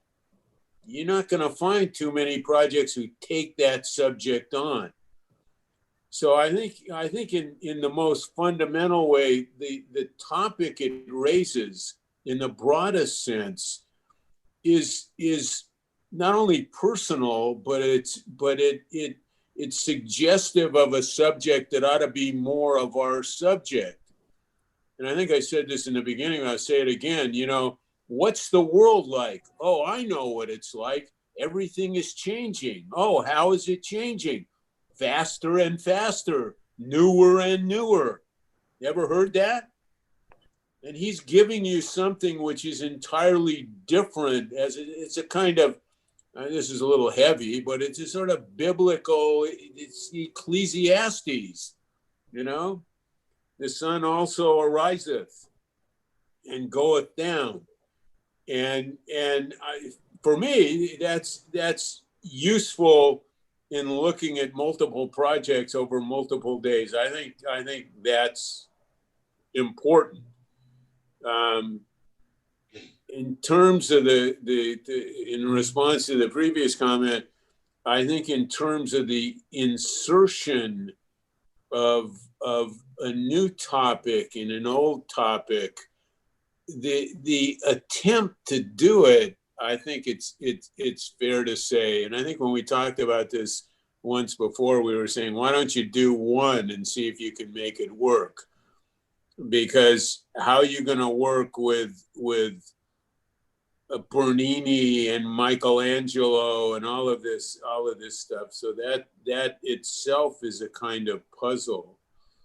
But I think it's fair to say that that's not done, and it might even be fair to say it's only a suggestion. It hasn't really been started. But I like the idea that which is a conservative idea in a way, of continuity over time, as opposed to the opposite. And I think to me, that's the value of the project, and it supersedes all the other stuff. Mm-hmm. Yeah, I think for me, it's unusual that someone would use a thesis project or any project at all, especially if someone his age, to try to really make sense of what's going on right now. Might have been interesting. Oh, sorry. No, go on, Carol. I just think it might have been interesting if he were iterative with one project, meaning he cycled through multiple times. Yeah. It would mean that, or I think even doing it once, if he understood the intricacy of the geometry of the original projects much, much better, I think it would have been easier to kind of make incremental changes that might have accrued over time. So it would have been interesting maybe to even see a kind of iterative cycling through of whether it was different possibilities or whether it was just the return and the return and the return and a kind of shift and a shift and a shift. Mm-hmm. But I think so they would have been smaller, they would have been more, that would have been a way to be more careful too. So you don't have to kind of go nuts with one, you have one shot to kind of make it look different. Anyway, I was just thinking that might have been interesting if in one iteration he focused on one small part and saw what happened when the geometry changed a little bit. It shifts, it increases in scale, I don't know, something, it doubled or something, and then something else happened to the first iteration in the second iteration. I mean, what's useful about what was just said was that all of those projects are already that in very substantial ways. I mean, the St. Peter's was a Greek cross, and then it was a Roman cross, and then the dome, and so on and so on. And never mind Bernini screwing around. So you got all of these characters over hundreds of years doing that. Absolutely the same process. I don't know, and there's a lot unknown about Teotihuacan, but I know for some of these things, like in Chichen Itza, a very similar pyramid was built, and then another one was built over it and over and over. And you go into those things, you can go inside the one in Chichen Itza, and you can see those iterations. So it's already the process you're talking about. And to say the obvious, that Gaudi is still going on. Guys pouring concrete, which is itself a fascinating discussion. It's not Gaudi anymore, or maybe it is. They're still building it. No, I think actually that's true and really, really interesting. I think the only difference might be that the suggestion that historically a left turn might have been taken instead of a right. So it's not necessarily that you just see a linear progression, but you might see kind of just strange differences to things that you already recognize, and then an accumulation of those differences. Which is what he's proposing, but you wouldn't necessarily say the Greek cross or the Roman cross are the same, but they have some continuity in religious. I mean, I don't know about, and then you got the dome, and then so that it's, at least in retrospect, part of a genre. Although at the time they were done, those changes, I don't know, left, right, exactly what you mean, but I think you're saying something which is antithetical to, it's going in a certain direction. Let's put something in it which contradicts the direction. I think and I think he was doing that. I mean, he did that, or he tried to do that. But wouldn't that come out? I mean, to my mind, that would come out of a real, not just a look at and a kind of referencing of the generative aspect of the kind of pure geometries, but actually really being able to deploy them. So taking a left or a right turn is possible when you've actually mastered the kind of generative condition of those Platonic geometries. But we don't really see that in the work. We don't see pages and pages of where these overlaying of squares on circles, on rectangles, on crosses, on diagonals start to generate something that is not Michelangelo or Bernini, that's not, the Sagrada Familia, is not the pyramids of the Aztecs, but still comes out of the process. But to do that, you would spend a huge amount of time just drawing and drawing and drawing and deriving those geometries to the point at which you can control them, or at least set them off in a direction where you can't control them. And they produce something that you didn't control, but they come out of that. But from what I can see in the presentation, the geometries are referential. Yeah. They're referring back to a starting point, but they're not actually being deployed in their own right. And that's why then the insertions, particularly on St. Peter's and Sagrada Familia, are kind of very generic three-dimensionalities of some of that, but they haven't really, they don't have a generative internal organization to them. They're just an object of reference. Yeah, they're like placeholders for what you're suggesting. The potential to become expert and the potential to really know the kind of precedents so carefully that could actually be done. That would be an amazing thesis. But Gaudi's geometries are outside of that. I mean, it's conceivable. I think this is a weakness of the piece, the insistence on these what essentially seem to be two-dimensional regulatory geometries, as opposed to Kiesler showing up, or even Gaudi, because I think Gaudi is suggesting a fundamental evolution, revolution, certainly a significant departure. It's not Bernini anymore, and it's not Teotihuacan anymore. It's the deformation or the personalization of the spires as if they were done by hand. And it's almost anti-mechanical. And so that's a different kind of geometric quality. And I don't think that's acknowledged very well by simply insisting on the reiteration of those kind of diamonds and circles and all that stuff. It misses something.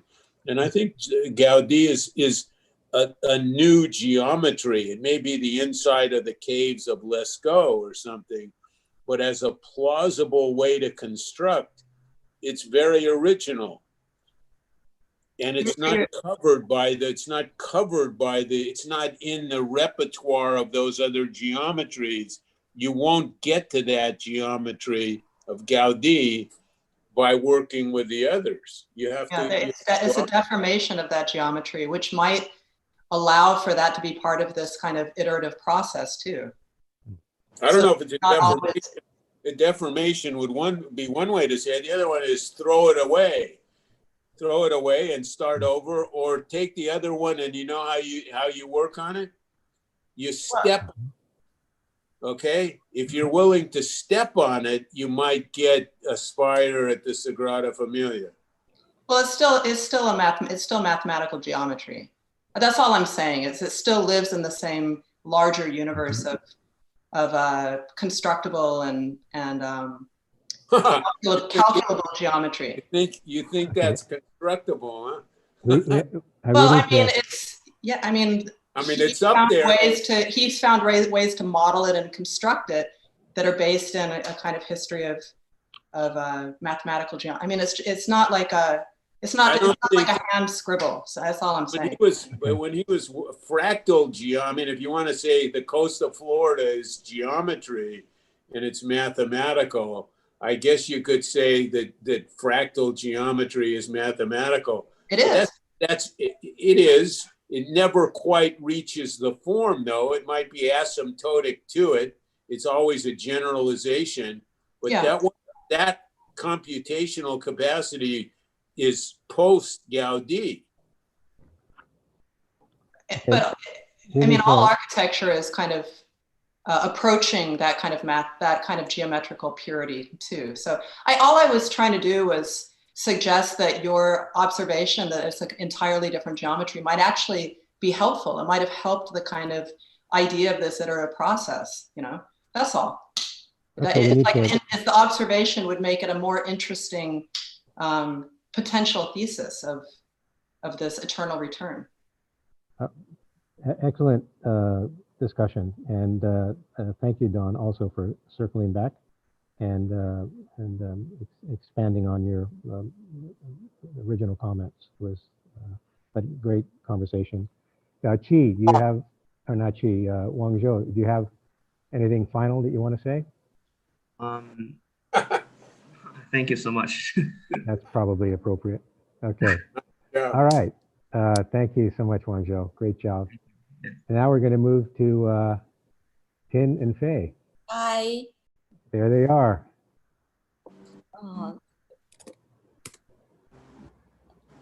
So let's share our screen.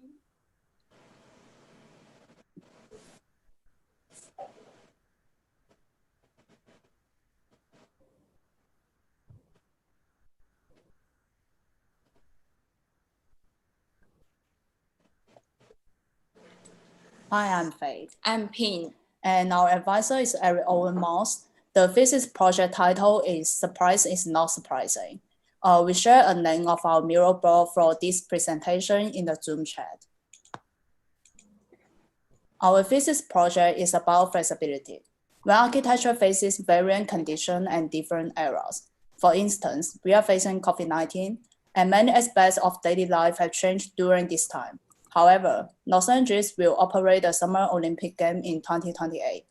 Can the architecture adapt to this extreme different situation? One is keeping distance. The other is people gather to celebrate.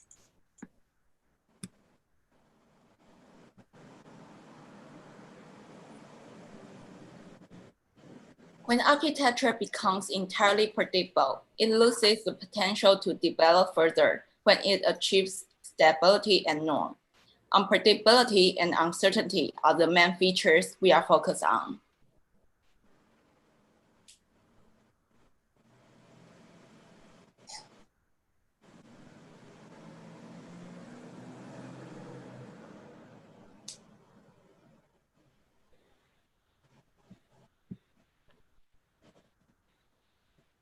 Our site is located in Los Angeles, California, and is in the middle of multiple highways with existing buildings. The isolation of the site lets us have the chance to rebuild ground circulations.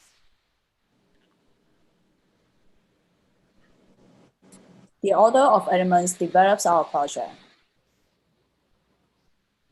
The mountain-shaped mezzanine and cave-like freeform interior break the boundary of wall, floor, and ceiling, help us to refine architecture elements.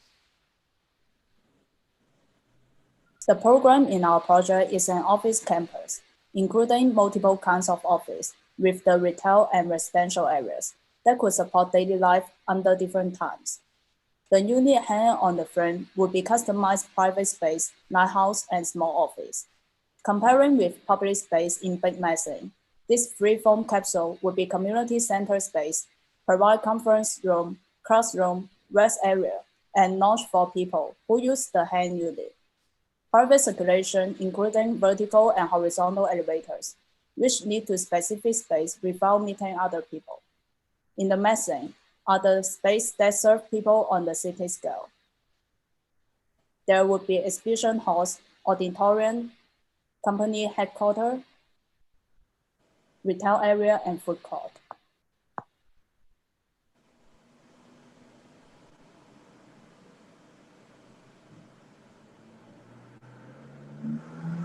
Transform the existing building structures to the steel frames in a different orientation. By doing this, we rebuilt our site as smaller blocks with different features. The first line's main entrance is in the north and downtown LA, which need to travel above the highway. The second line has a bigger opening facing to the local road. The intersection is located beside the biggest open space. The frame has the capacity to attach or remove the capsule, which have the changeability of number and location. In certain places, we ban some frames to apply public space on the frame. We add new local circulation from existing infrastructure as responses to the environment. This diagram is about on-site public circulation. In the blue diagram, there are different ways for cars to get in and exit the site, including local road and highway.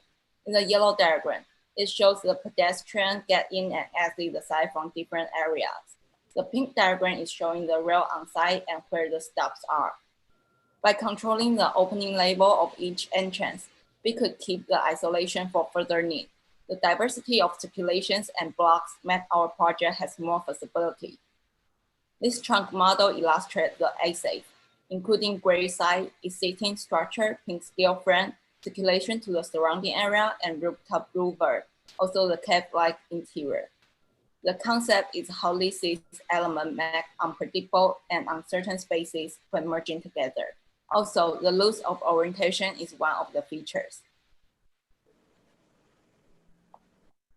Here we want to talk more about the frame system. The left side is the trunk of a regular frame. The right side is the trunk of the curved frame. This joint detail helps us develop our frame system by rotation. The following few images are the curved frame space assemble diagram. The curved frame, the main structure is the cantilever beam attached to the curved frame. And the secondary structure follows the shape of space. The smaller beam will support the interior elements, interior wall, bendy floors, facade mullion and curtain wall. Structural diagram.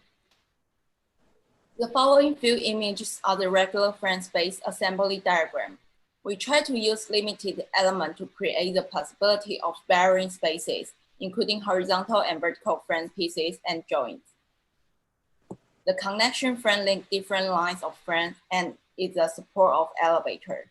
This is a private vertical and horizontal elevators. By adding the module capsule support, including column, beam, and fixed joint, the slab could stick on the frame. Top layer of the fixed slab, fixed column, fixed beam, unique circulation. Module floor plan for customizing by put the column and wall in different places for different operation. The customized beam and slab location provide the chance to build second floor. Optional second floor. Optional third floor. The second and third floor could be customized to varying shape as well. This is just one option in unlimited possibility. This is the private unit assembly sequence.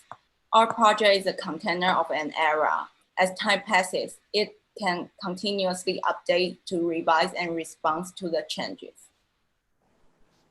Here are more possibilities.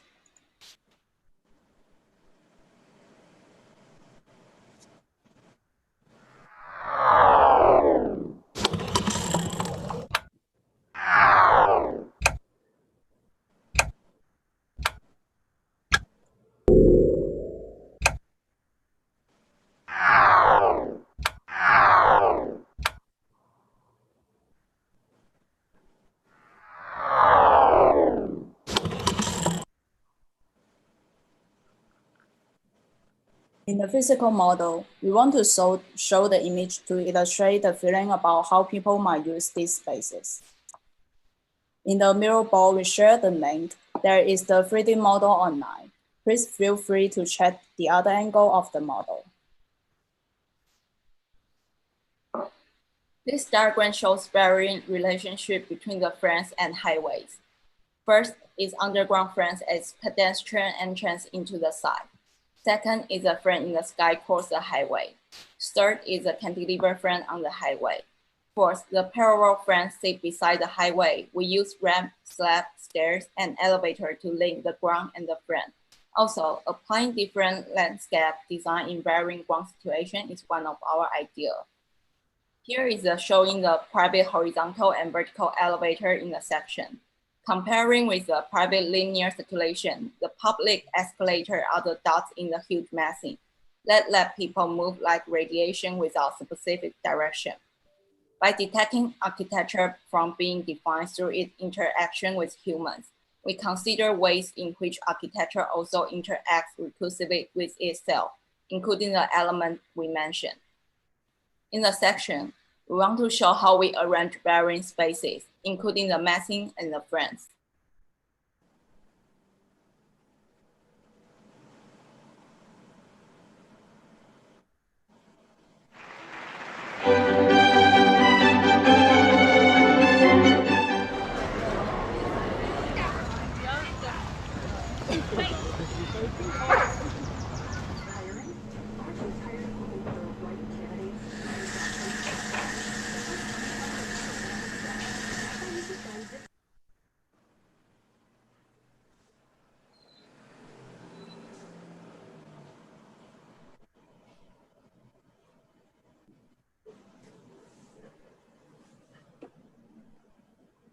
This model is showing the arrangement of where the frames intersect and how it affects the massing below it. The louver system on the massing rooftop blurs the boundary between interior and exterior.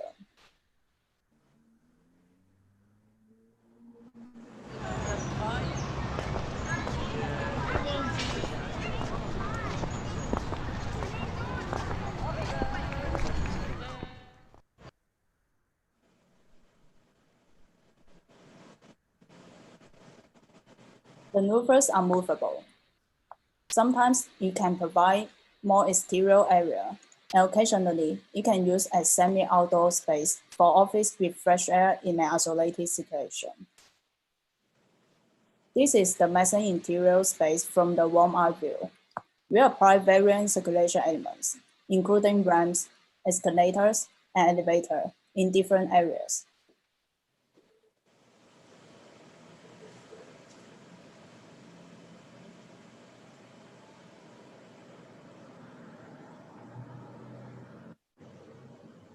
Under different situations, there are some portable units can be isolated smaller spaces. The idea of the unit is use the module from temporary supports in construction progress. Here is the auditorium animation.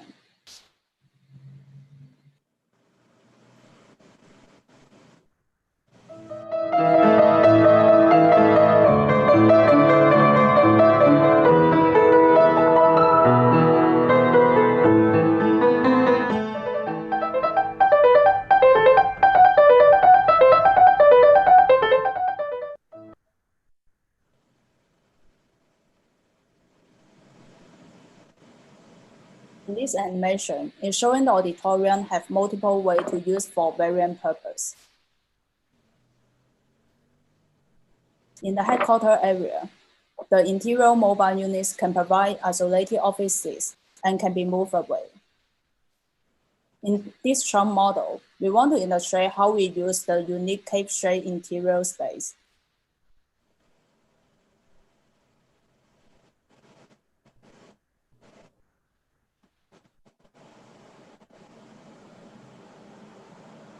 And this is the 3D model online.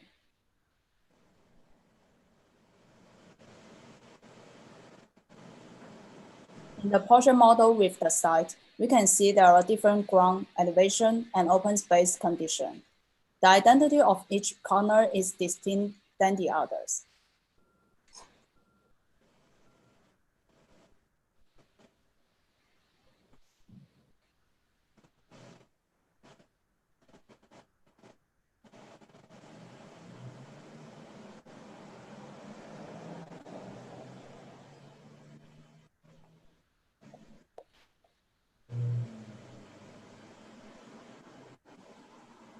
Our project has the tension between each architectural element, from the unique sensible quality and identities.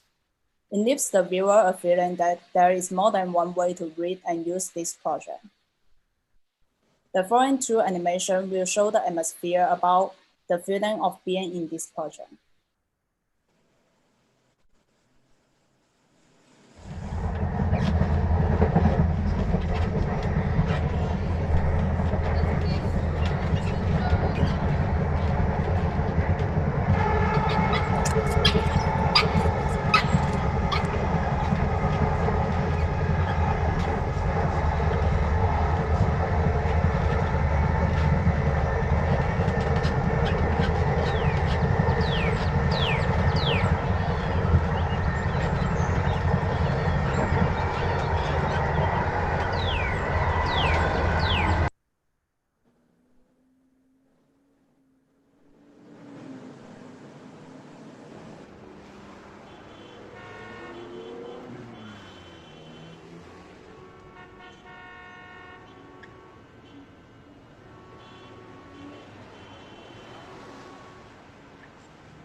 Leslie Ann, the answer is no. Once the project is done, surprise is not surprising. We take few experiments to develop the possibility of the frame system. These frames are twisted, bended, rotated, folded, and we believe there are more activities than here. The epilogue of our project focuses on feasibility, changeability, unpredictability, and uncertainty. It's the end of our presentation. This is the end of our presentation. However, our project has more stories to tell. It is a never-ending ongoing process. Thank you. Well, simply wow. That's a lot that can be said. I think the surprise is how thoroughly you've been able to basically synthesize so many things, thoughts into action, and then how much you've produced. It's actually, having seen this project develop, it's no surprise, actually, knowing what you two are capable of. It's as if two people, the big surprise is that I look at two people and I see work that 10 people would produce, you know? So the big surprise is just the two of you produce such amazing work, you know? So I think that in order to think this comprehensively and to work out a building, your intention is to not only do the overall, but to try to figure out how this thing works, how it's made and how it operates is pretty, it's amazing. It's amazing. So now, and there's a lot that we could critique, is what you'll hear in a moment. So let's open it up for discussion.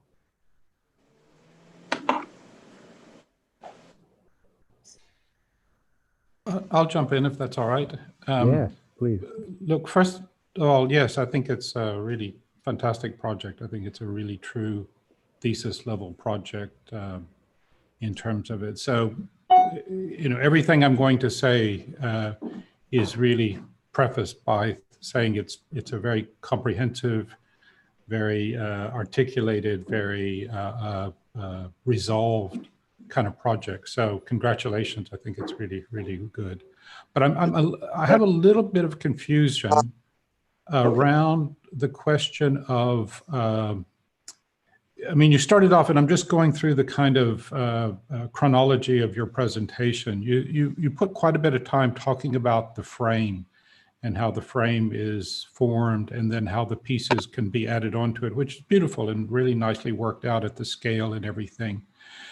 But when I look at it, and I look at it in the whole project, it's actually not a big component. I mean, you know, just in terms of area, it's maybe a third or maybe even a fourth.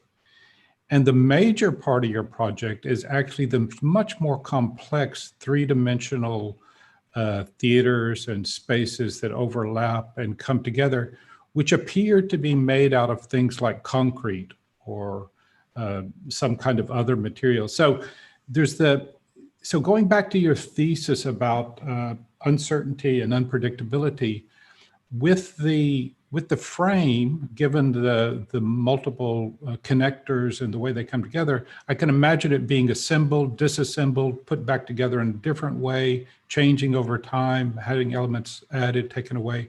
So that unpredictability, certain uncertainty about what it seems to be embedded in that. But when I get to the other 2/3 or 3/4 of your project with these large volumetric spaces that seem to be formed out of concrete, while you can rearrange the furniture like you're showing in this theater, you can change but actually the forms seem to be quite rigid. They're incredibly beautiful, and I think they're very sophisticated in their spatial configuration, but they seem to imply a certain fixity. So even though they may be unpredictable or uncertain in their origination, once they're there, they're there. You know, so I'm just curious if you could talk a little bit about the degree to which, you know, both aspects, because they're two very different parts of your project, the frame versus the concrete or solid parts, and how they reference this issue of uncertainty and unpredictability. So, like you say, the big messing is like it can be a big space for gathering, like for the events that requires a big space. And when we use the structure in the auditorium or in the office or even on the rooftop, that can create an isolated space, the smaller space. So the space in the big messing is like flexible. One point that might follow from this is the premise of the project, the origins of the project come from the conception of surprise and what's surprising. So, I mean, I would say to the last comment, the fact that the building is changeable or kinetic wouldn't necessarily make it surprising or not. It might not actually if it continues to move around. So there's a question about whether durability of a form is antithetical to the concept of change or surprise. And I think what they said was that the frame is malleable in the sense that it can position itself differently. I don't think they said it will reposition itself, which is different. The other thing that interests me, and they came up with this post the last critical review, is what they called the epilogue. I don't know whether it was clear. And the epilogue seemed to me proposed very different configurations and use consequences for the frame. So the frame is a kind of stability in all of this, and not particularly changeable, at least vis-a-vis the joinery, which seems to imply that. It doesn't do that. And then in re-looking at the project as the end was coming, there's another view, I think we're looking at it now, that might suggest an entirely different project, an entirely different possibility. to me, the line that it keeps going and it keeps changing is that everybody says that, and it's easy to say. But they're actually suggesting, it seemed to me, this would be my conclusion, that the project itself in conception could be entirely different if the frame were handled in a different way. And here's an example of that. And I think that in that sense, in my mind, I'm not sure for all its skill, which people have commented on, its skill set, which is certainly sophisticated for a student team, wouldn't necessarily deliver surprise. In fact, the capacity to do these things and draw them in a strange way gives it a kind of homogeneity, if not literally, and it takes the surprise away, maybe, for me. And then this thing comes up, which says, but wait a minute, you could do it very differently. At least that's how I read that. And the surprise is the epilogue, which I think argues it's a project that seems to be or could be arguing with itself about what it could be. And I think that may be the greatest piece of sophistication in the project. That's an interpretation. I think it's a good point. Often when people do that, it's a way of deflecting responsibility from the singular response that they've given. But I think they've done it in such a way that they're not doing that. They seem to fully own what they've done, but they seem to continue growing with the final response. You know, I was on the last review, and I think I congratulated you then. You could have packaged it and called yourself done at that point. But you continue to develop virtually on every level. So really, congratulations. It makes me think about a couple things. You know, I talked last time about the appropriateness of and timeliness of the project. And it had to do with uncertainty of the political environment and the health environment, connected but different issues. And so when you see a project like this, you can't help but think, like, what kind of political environment drives this kind of project now? It makes me think of Constant and the idea that somehow society gets to this. I don't, you know, there's no answer to this. It's just, you're so thorough about so many of these issues. I want to think about how you really craft a world that creates this. And that part, that kind of, you know, political conceptual basis for what would drive this is not there right now. It might be one of the very few things that isn't there. But I'd like to, because you continue moving, I think you're going to keep working on this project for the rest of your life. And I hope it snowballs to acquire that kind of background too. But beautiful, beautiful job.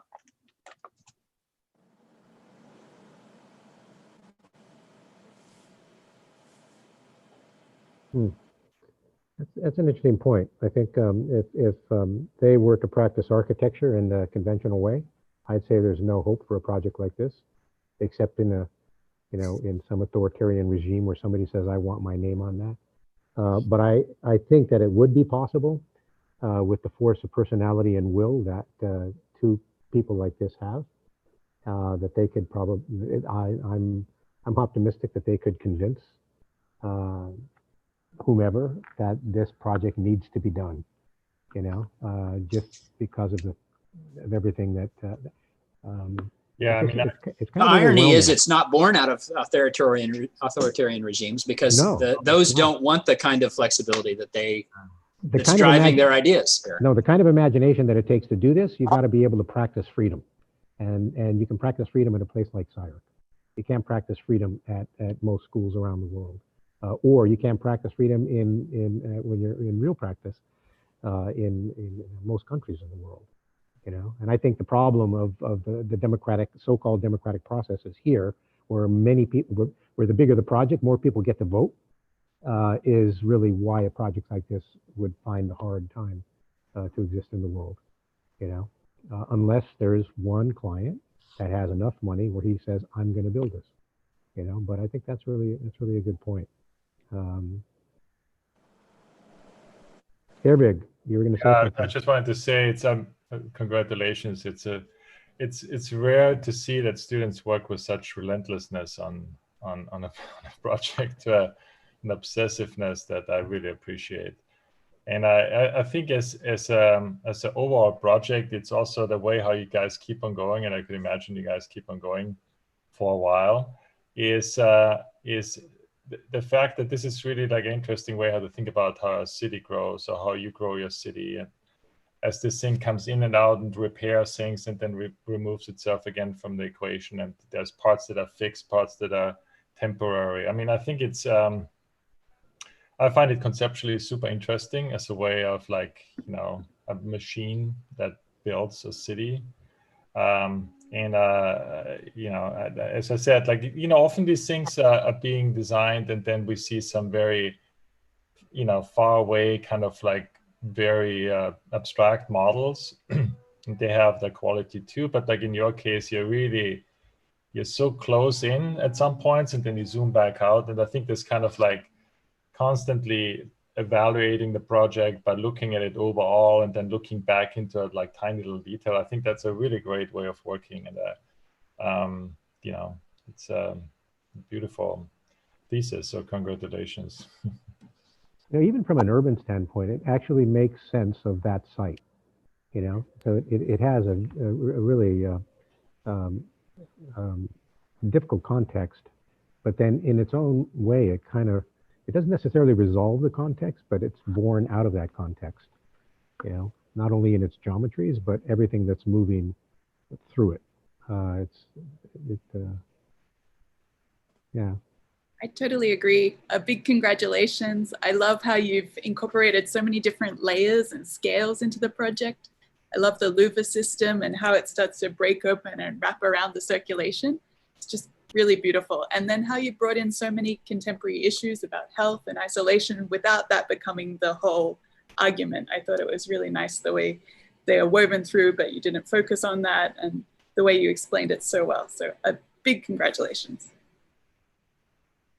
Yes, I'll add another congratulations to the pile. It's a fantastic project. I think it was such a thorough presentation that it takes a little bit of work to kind of find ways to kind of insert yourself into, or to kind of find a moment of kind of discovering another conversation in the project.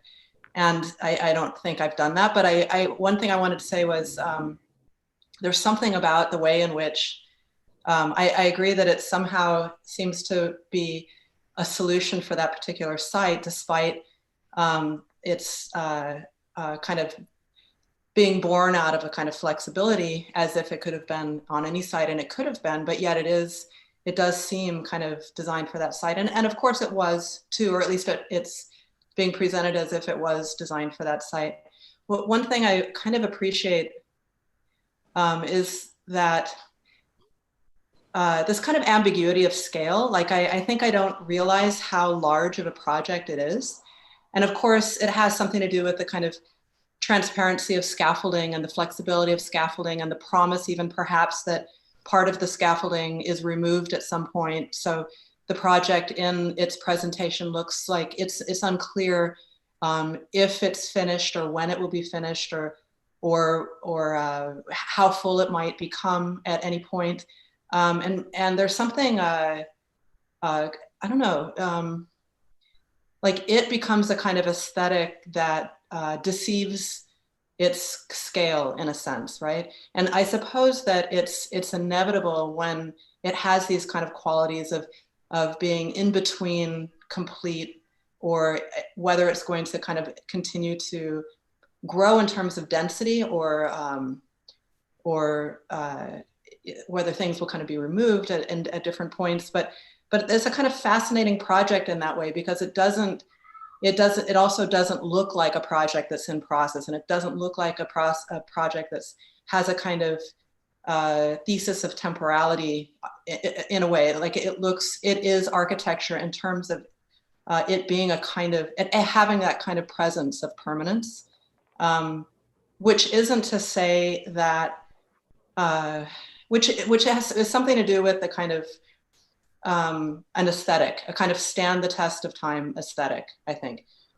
So that's something that I'm kind of observation, I guess, that I'm making of the project, and one that I think I appreciate how well it's achieved that. So again, congratulations, it's fantastic. I wanted to add one comment to that. I don't know quite how to put it. I think it makes no excuses in doing what it does. It's comprehensive and it takes responsibility for what it suggests. So it has a hypothesis, many projects do, and it's aspiration, and I think it fulfills it. It's okay, and we'll show you how to do this. And while we're showing you how to do this, we'll reiterate its content, its surprise, and whatever the argument is. So the constructability of the project takes a responsibility for, we're architects and we're interested in how this will be implemented, not in the next stage or in the next phase of this study. So by that, when I say it's comprehensive, it's an idea, it's a concept which is imaginative, which is essential, and it's an implementation concept, which is also imaginable. And you don't see that in a lot of projects. And that's what I mean when I say it's comprehensive and thorough and responsible. And it doesn't say we'll get to something next time. It says we'll get to it right now. And I think they did that. Yep. I think so too. I think that's fantastic. And it's true, it's making no apologies for itself. And I think it has something to do with it being comprehensive and it being kind of worked through to the end.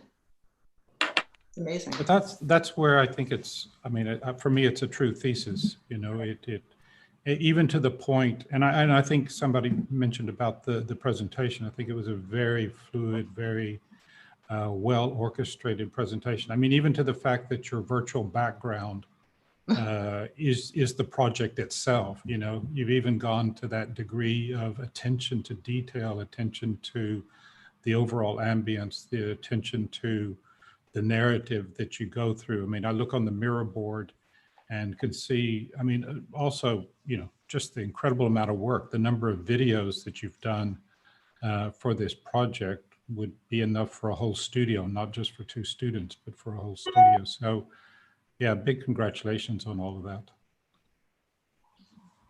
Okay, Pin and Faye, you have any final thoughts? That's it. Thank you. Thank you. Thank you for all the conversation. It's really helped. Thank you. Mike, I don't know how they do this or whether you have any, but I think this is an interesting example, studio-wise or school-wise. I think it would be a useful project for the school just to see the thoroughness of it. So if there's some role you have in that, I suggest that they include that. I agree. I agree. Pranan is still here. I think he's gone. Yeah. No, he's right here. We'll pass the word along. Oh, he's back. He's back. Yeah, sorry, I'm having some technical issues. Okay. Eric, you want to repeat that? No. Huh. You know, Hernan, this is what we all know by looking at this project. It's so thorough in so many ways that it would be good for the entire school to see it. Not just to be impressed, but to see what's possible. Well, there is a big chance that they made it to the exhibition, so the whole school will get to see it. I think so. Okay. All right. This has been a really good day. Is Hernan there or he's not there? Hernan's here. I'm here, Eric. Hey, man. Thanks for the letter. I just got your note. I think my point was only that I'm repeating myself, that projects are about an act That's of not a surprise. an act of imagination. Well, sometimes they don't get it the first time,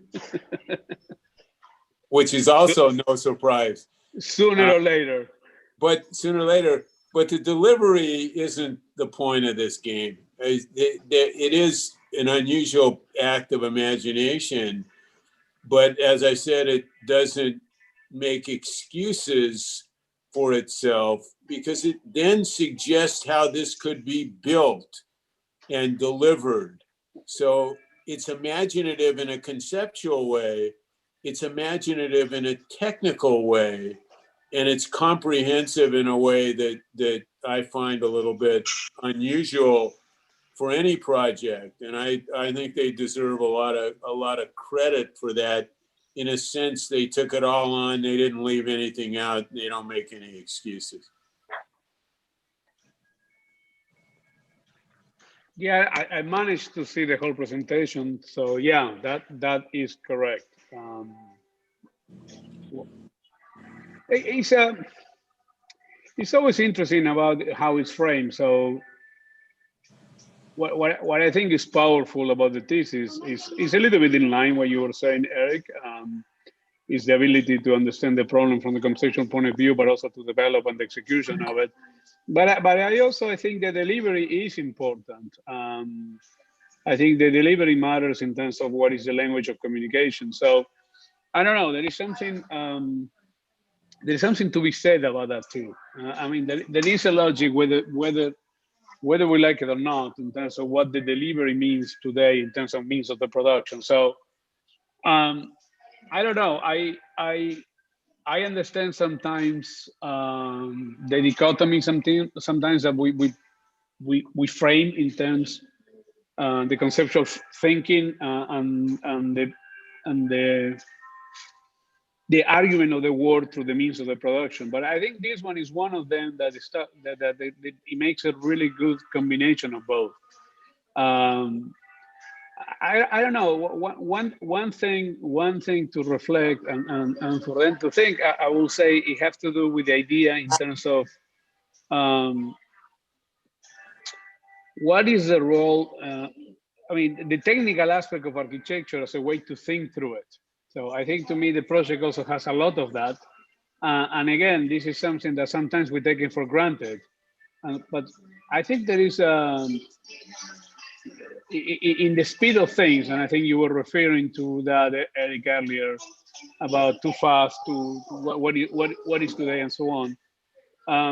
Sometimes in the speed of things of technology, we forget that technology also is embracing and giving possibilities to rethink the project in a much more holistic way. So it has the ability to don't break it apart into pieces, even though they did that part. It almost has like an irreducible coherency, which that's what I find incredibly compelling. It doesn't lose it doesn't lose that sense at any given time in the project, and that is not an easy thing to achieve. And this is something I've been thinking a lot about when a project, and this is I don't know, for those of us who are a little bit older. And Donald, maybe you remember the conversation in the 90s about when something becomes irreducible, that you cannot reduce it. And that was something that it went away as a conversation. But I think the project put that back on the table. And to me, it's one of a very interesting underline of the conversation. The other thing I would say, I don't know whether you were here. I can't see you, so I don't know what the hell is going on, or whether you saw this. But you're not missing anything by not seeing me. Maybe you got a haircut or something, you know. But the hair is very long.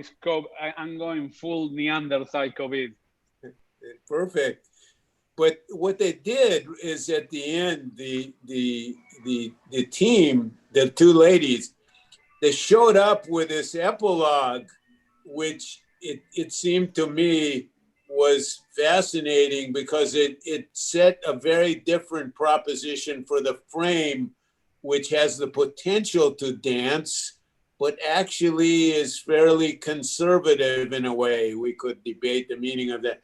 And then all of a sudden at the end, after the last review and discussion, they suggested that the thing could be quite different and make very different organizational gestures by working on the frame, which seems in a technical way to be amenable to that, but it's not utilized in that way in round one of the project.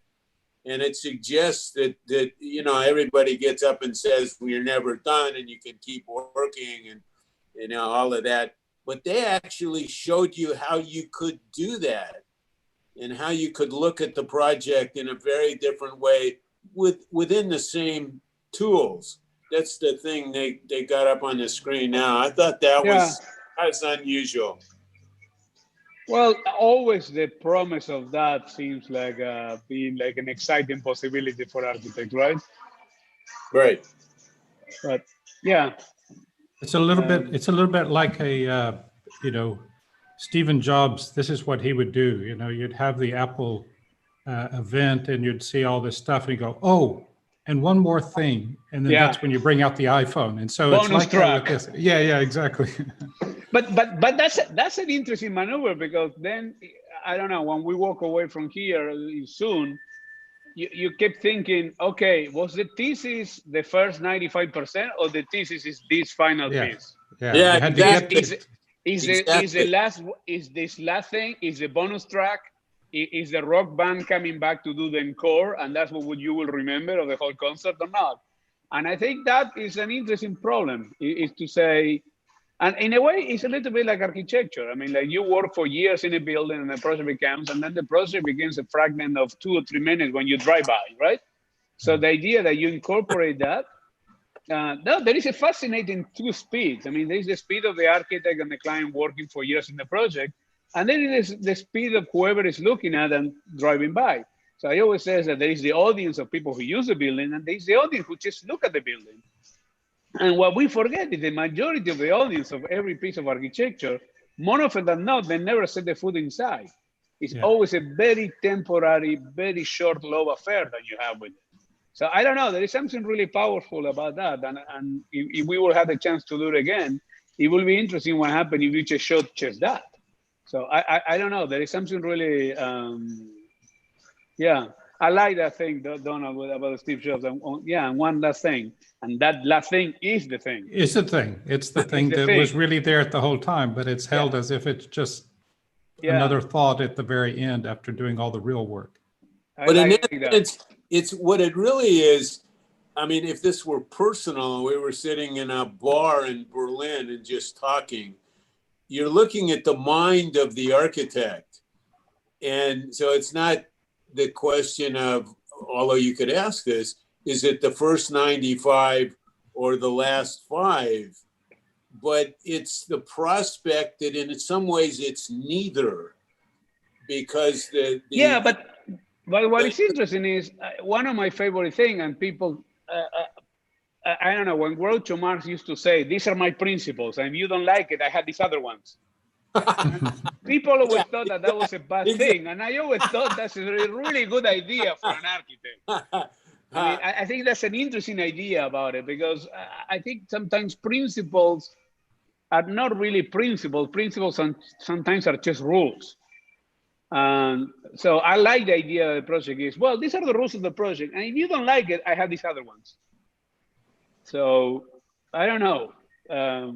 There is something really, I like the sense of humor of it as well of that. You know, it could be said that it took the entire project just to get to here. You know, and the rest of the project gives it context. But I think in any case, there's a wonderful project, and one last thing, Michael, which I think it refers a little bit to the previous discussion of the previous student, which I think was your students, Mike. That Donald, on some of the previous projects, the distinction between thesis and project. And And I think in a different way, the previous project also has a little bit of that, in which I mean, in the previous project, I would say it was the opposite. It's almost the one last thing. Actually, the previous thing was actually more compelling than the last thing. So there is it's an interesting problem for each architect to think the thesis and the project. I have no problem with the idea that the thesis and the project sometimes they go together and sometimes they don't go together. So in this particular project, I will keep thinking, is the first part that I saw the project and and this is the thesis, or is the other way around? And to keep that question in my head seems like a pretty cool thing. At least I'm confused about it, and I think it's a healthy confusion about it. Agreed. Nice job, guys. Okay. Really great afternoon. Great discussion. Congratulations. Thank you to all of the critics. And particularly Donna, which is in Australia time. So this is a remarkable, heroic effort on his part. Well, now it's okay. It's the it's the morning now. It was getting up that was the hard part, but I'm okay now. Well, we appreciate you doing this, Don. And well, I'm looking forward for the next 2 days as well. Yeah, so, it's going to be great. So that's good. Thank you all, and let's call it a wrap, and we'll see each other again in tomorrow. And the next congratulations, everybody. And to the students producing so much wonderful work that gave us the basis for all of these great conversations. Get some rest. Ciao. Thank you.